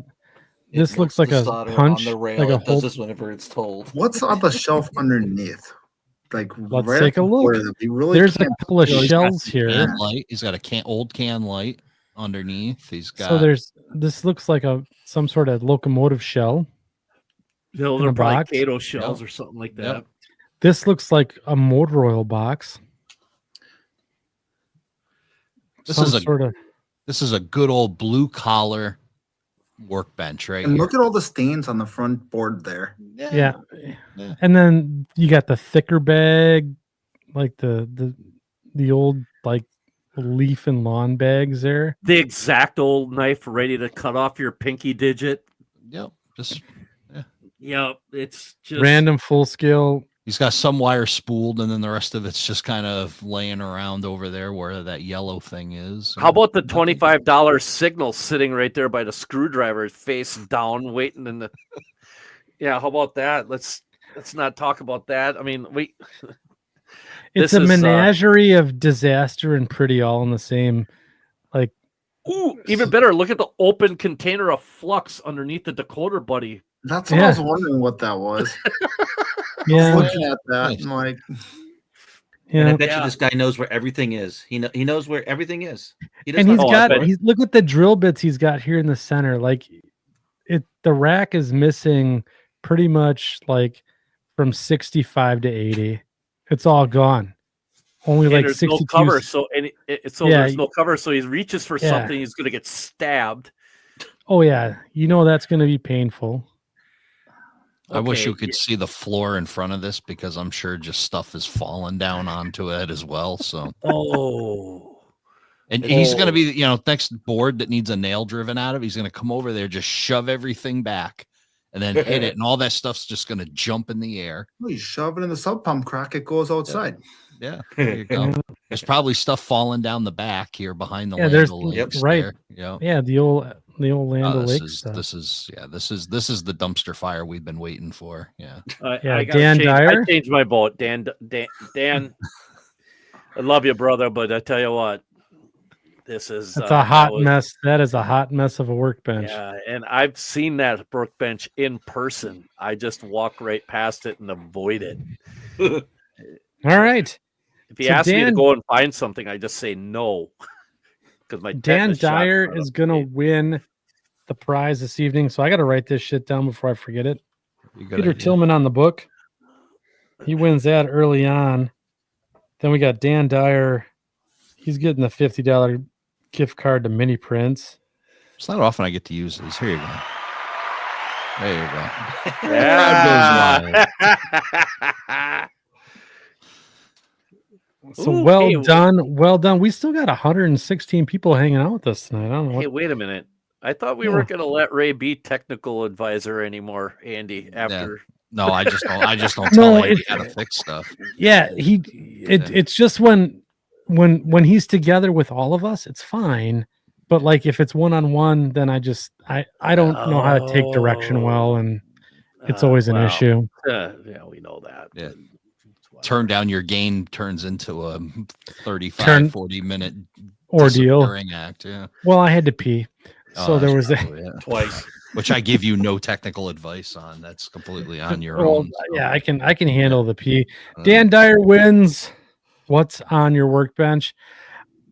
We still have one more giveaway to go. So we got our Patreon folks.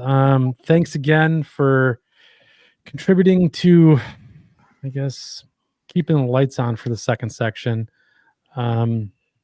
We have 59 paid members right now that are entered in this evening. We got something to the tune of like, I don't know, 29 more that are unpaid. So overall, 84 Patreon members that contribute to essentially keep the lights on for Second Section Podcast. Appreciate it.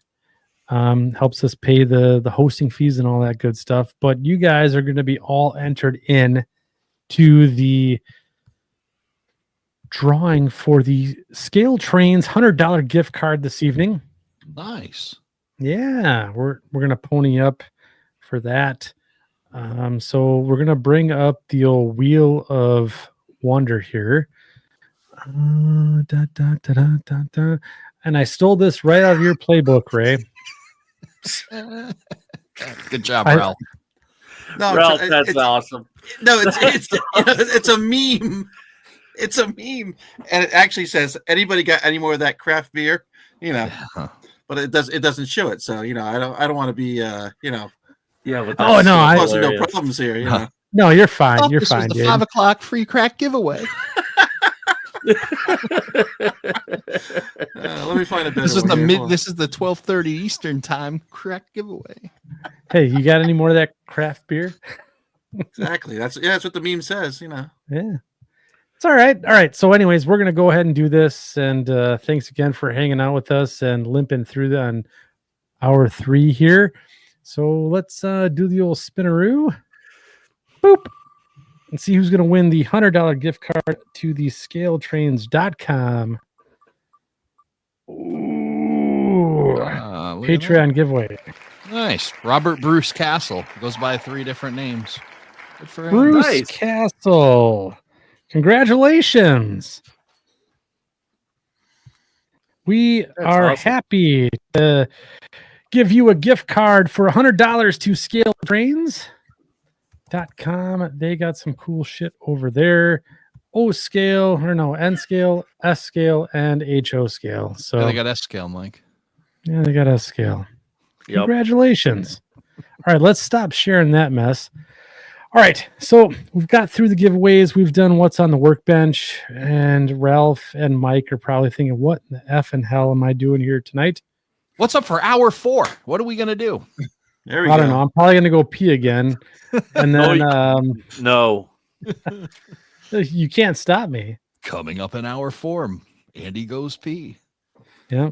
No, but all kidding aside, yes, David Winther, this has been rigged against you the entire time. You are a moderator. We're probably going to rig it against you. It is. It's So- always rigged. It's always rigged.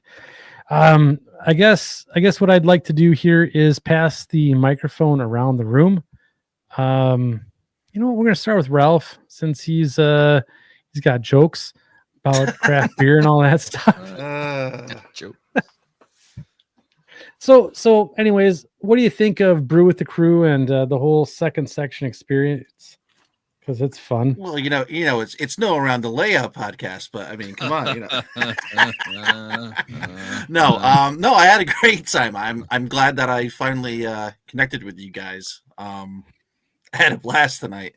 It's 12:28 here on the East Coast, but Yeah. it's all good. I don't go to bed typically until like 1 o'clock anyway. There you go. So we're right on schedule. Exactly. So no, I'm again, thank you for including me in on short notice, and hopefully one day I'll get out to one of an RPM out by you guys, and we'll meet face to face. I'm going to see Ray in a couple weeks, and it'll be a good time up there in Amherst. So Mm. yeah. That's So pretty much it. Yeah. awesome. Well, I gotta say, I am looking forward to a post Amherst conversation with you. And again, we won't have as many beers as we did tonight. Tonight was kind of a special deal. But regardless, I think I'm really looking forward to learning a lot more about harbor railroading. Cool. Because that's something that I know very little about. All right. Well, while we were sitting here, I got at least 10 new people who joined my Facebook page. So that's through the there show. you go. So that's cool. All right. That's Cool. awesome. I'm glad we could help out. So that gets Mike- you up to what, 15 now, Ralph? Yeah, I'm no Dave Abelese, but who is? You always drop that name. I think you're good, man. On your own right. Thank you. Yeah. Mike Shanke, you've been here for the long haul. Any comments before we shut her down tonight? Oh no, it was a great show. I mean, I just definitely reach out to like, you, Andy, Mike, you know, you guys that have helped with the layout, like Luke. If it wasn't for, what, Mike Ostertag said back, I think back in season 1, is if you just give that person the time to talk to them. I mean, if it wasn't for that, this layout would not be going up. Yeah. And it wouldn't be going up the way it is. I mean, it's a dream layout that's actually coming to reality. And, hopefully someday I look forward to getting the scenery on this, and I look forward to finally actually showing this layout off at some point soon. Well, I mean, we've got the Madison show coming up here, Madison, Wisconsin, right? And I mean, I plan on, at least on the way back, stopping by. So look forward to seeing what you've created. And I'm excited because 124 days, right? Yep, since teardown, 124 days. Yeah. We tore this thing. It was when we tore the old one down. Yeah. Yeah, that's Oh, pretty remarkable. This room has changed a lot. It has. It has. Oh yeah. It's nice coming down here, and it's like you see like what's been built, and then it's also knowing that I'm gonna be able to run it the way that I want to run it, which it brings you back to the prototype versus what I couldn't do, which was leading to frustration. And it gets you re-energized in the hobby. It gets you re-energized in watching the prototype, and just doesn't make it come down and make it feel like it gives, I don't know, to me it feels like I've got more of a purpose, and it's just, to me it's just more fun. Even though like today I turned on the layout, I just let it run in circles. You don't have to run operations every time. Yeah, sometimes it's nice just to let go them watch. Yeah, and it's great. But there's times where it's supposed to be, no, we're going to run some operations, or I'm going to run 1 or 2 train operations while something else is just running, or then go do something else. Yeah, for sure. The design works. All right, Mike, we're not going to talk to Ray because he's had some derogatory comments in the chat this evening, which we're going to take him to task for after the show this evening. Yeah. I don't know what to say. I already said the one part. That's fine. Ralph, I actually look forward to seeing your, how all your stuff comes together with your layout and everything too. I used to work for a railroad, Green Bay and Western, that right before I hired out, there about 2 years prior to that, their ferry operations across the Great Lakes ceased. Oh, okay. And so I always kind of thought that was kind of neat the way they would do that. And kind of wish I was able to be a part of that, but I wasn't. I just missed it. But it's so anytime I see some of that, the ferry operations stuff, I get really interested in things like that. And so I look forward to that. And Mike Shanke, I tell you what, you just keep on doing what you're doing, brother. I tell you something, you're actually a pretty big inspiration, to be honest with you. Don't sell yourself short on that. That 124 days it was, that's no joke of a feat. That's a lot of dedication to getting your layout to where you want it to be.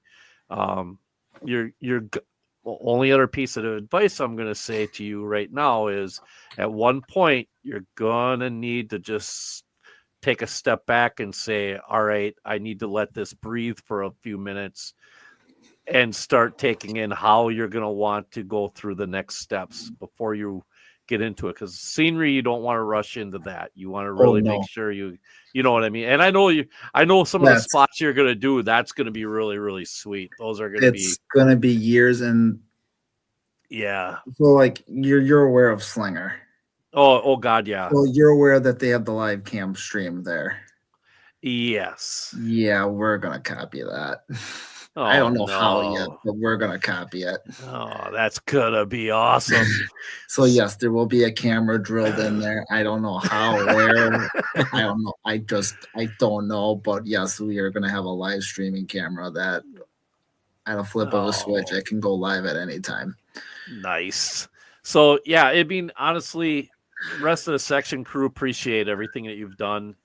This is really cool that 109 people sticking it out for 3.5 hours. My good God, that's insane. That's a lot. But I mean, that's a lot of Andy peeing is what that is. That's like praying out loud. I'm telling you. Look, Mike, look at him in the screen. It looks like he's got to go again. I know it does. That's what I'm saying. It's just like he wants me to stop talking to see. So now I just want to. Yeah, let's see how long. Let's see how long we can drag this out. We can make Andy hold it for how long before he decides he can't go anymore. He's gonna burst, But I mean, in all honesty, seriously, this is it's been a lot of fun tonight. We've had a lot of laughs. Oh yeah. Yeah, well, not really. Just a gallon milk jug and a funnel would be, and a piece of hose would be fine. Nothing fancy, right? Nothing fancy. That's all you need. But it's we've had a lot of fun tonight. We'll get back to the serious parts of the show here pretty soon, right, Andy? Yeah, as far as we know. Yeah, as far as we know. But it's been a lot of fun, and I appreciate it, and appreciate all of you guys. And Ray, thanks for coming on. Yeah, just sneaking Ray on. Thanks for coming on, Ray. Down there really wish you put that hockey mask back on, bud. But jeez. Yeah, get the airbrush out. We'll paint on it.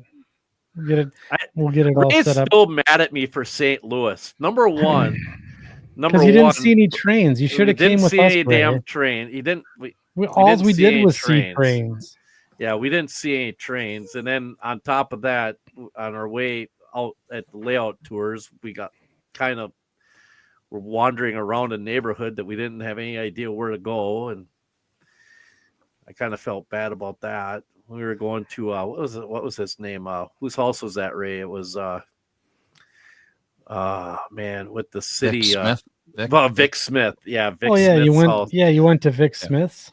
Yeah, and then Ray got scared because Vic started talking through a rock that's got a speaker in it, an intercom rock. Did you guys make it to Steve Goring's house? Yes. Yes. I did. Wasn't that an awesome layout? Wait a minute. That was good. Yeah, he had all the sports stuff in the basement. Yeah, the Cardinal stuff and big St. Louis everything. I don't know if I went. I don't know if I made it over there or not. I don't know if I went there or not. That was good, and then Tony Pellegrino's. That was also a good spot. So yeah, but Ray, we love you. Yeah. I really care about you guys too. Jeez, here we go. And the camaraderie that we had in St. Louis, just how well we all got along. The best part is he's using the sound effects. I know, right? Here, let's turn it up. No, what you need is you need the sad music from the original Incredible Hulk TV show. That's what you need. The Walking Away song. Yeah, we could do another 4 hours just on or the adopting or whatever, taking care of an animal. What about from what about the theme song from Days of Our Lives or something like that? As the World Turns. Better yet, As the World Turns. Yeah, or like As the World Burns, yeah. Oh, jeez Louise. Play them out, Ray. Play them out, Ray. Here we go. We'll play them out. Here we go. We'll turn it back into the hockey podcast. There we go. Yeah, there you go. Yeah. Anyways, it was good to have you here, Ray. Thank you for being a good sport and playing along. So it's fun having you here. Yeah, it was a good time hanging out with you guys virtually. It was a good time hanging out with you in person. It was you guys got a good thing going, and it was good to be able to do something like this. And I don't know about your marathon runs, to be able to do it for 3 hours and 3 hours, 38 minutes, 46 seconds and counting. That's pretty amazing stuff. I am not up for this anymore. Yep, I agree. It's tough going 3 hours, but what are you gonna do? So, just wait till you're my age. Yeah. Whose age? Mike's age. So anyways, before we shut her down tonight, I just want to thank everyone here for sticking it out to the very end, and all the the sideways conversations that we had tonight. It was fantastic. I do appreciate the banter in the chat this evening, even though some of it may have been off key. Ray, not going to name any names. I wasn't Jeez. dropping 4-letter words like some hosts of some podcast was doing Hey, tonight, but hey, you F know. that and F this. Yeah. We're past it where the YouTube algorithm doesn't check for it anymore. So There you yeah. go. Yeah, but anyways, do want to thank everyone and congratulations to all the winners this evening. So we got Peter and Dan and Bruce. Good on you tonight. We'll get the contact information for you and get those prizes sent out to you as soon as I can. And then if you guys really enjoy the show, make sure you subscribe. And it's an easy way to support the podcast without essentially having to pony up a $1 here, $1 there. It's good times. What's the link, Andy? What's the link? Oh, yeah. You got to do a Second Section Podcast on Facebook.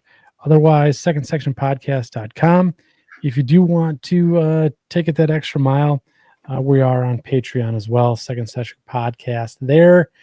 And I just want to thank everyone here again. Good night.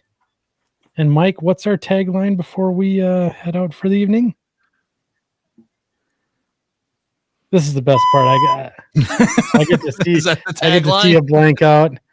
You said it last. You said it on the last show. Tag doesn't even remember the Oh, tag. here we go. I got a sound effect for this. Here we go.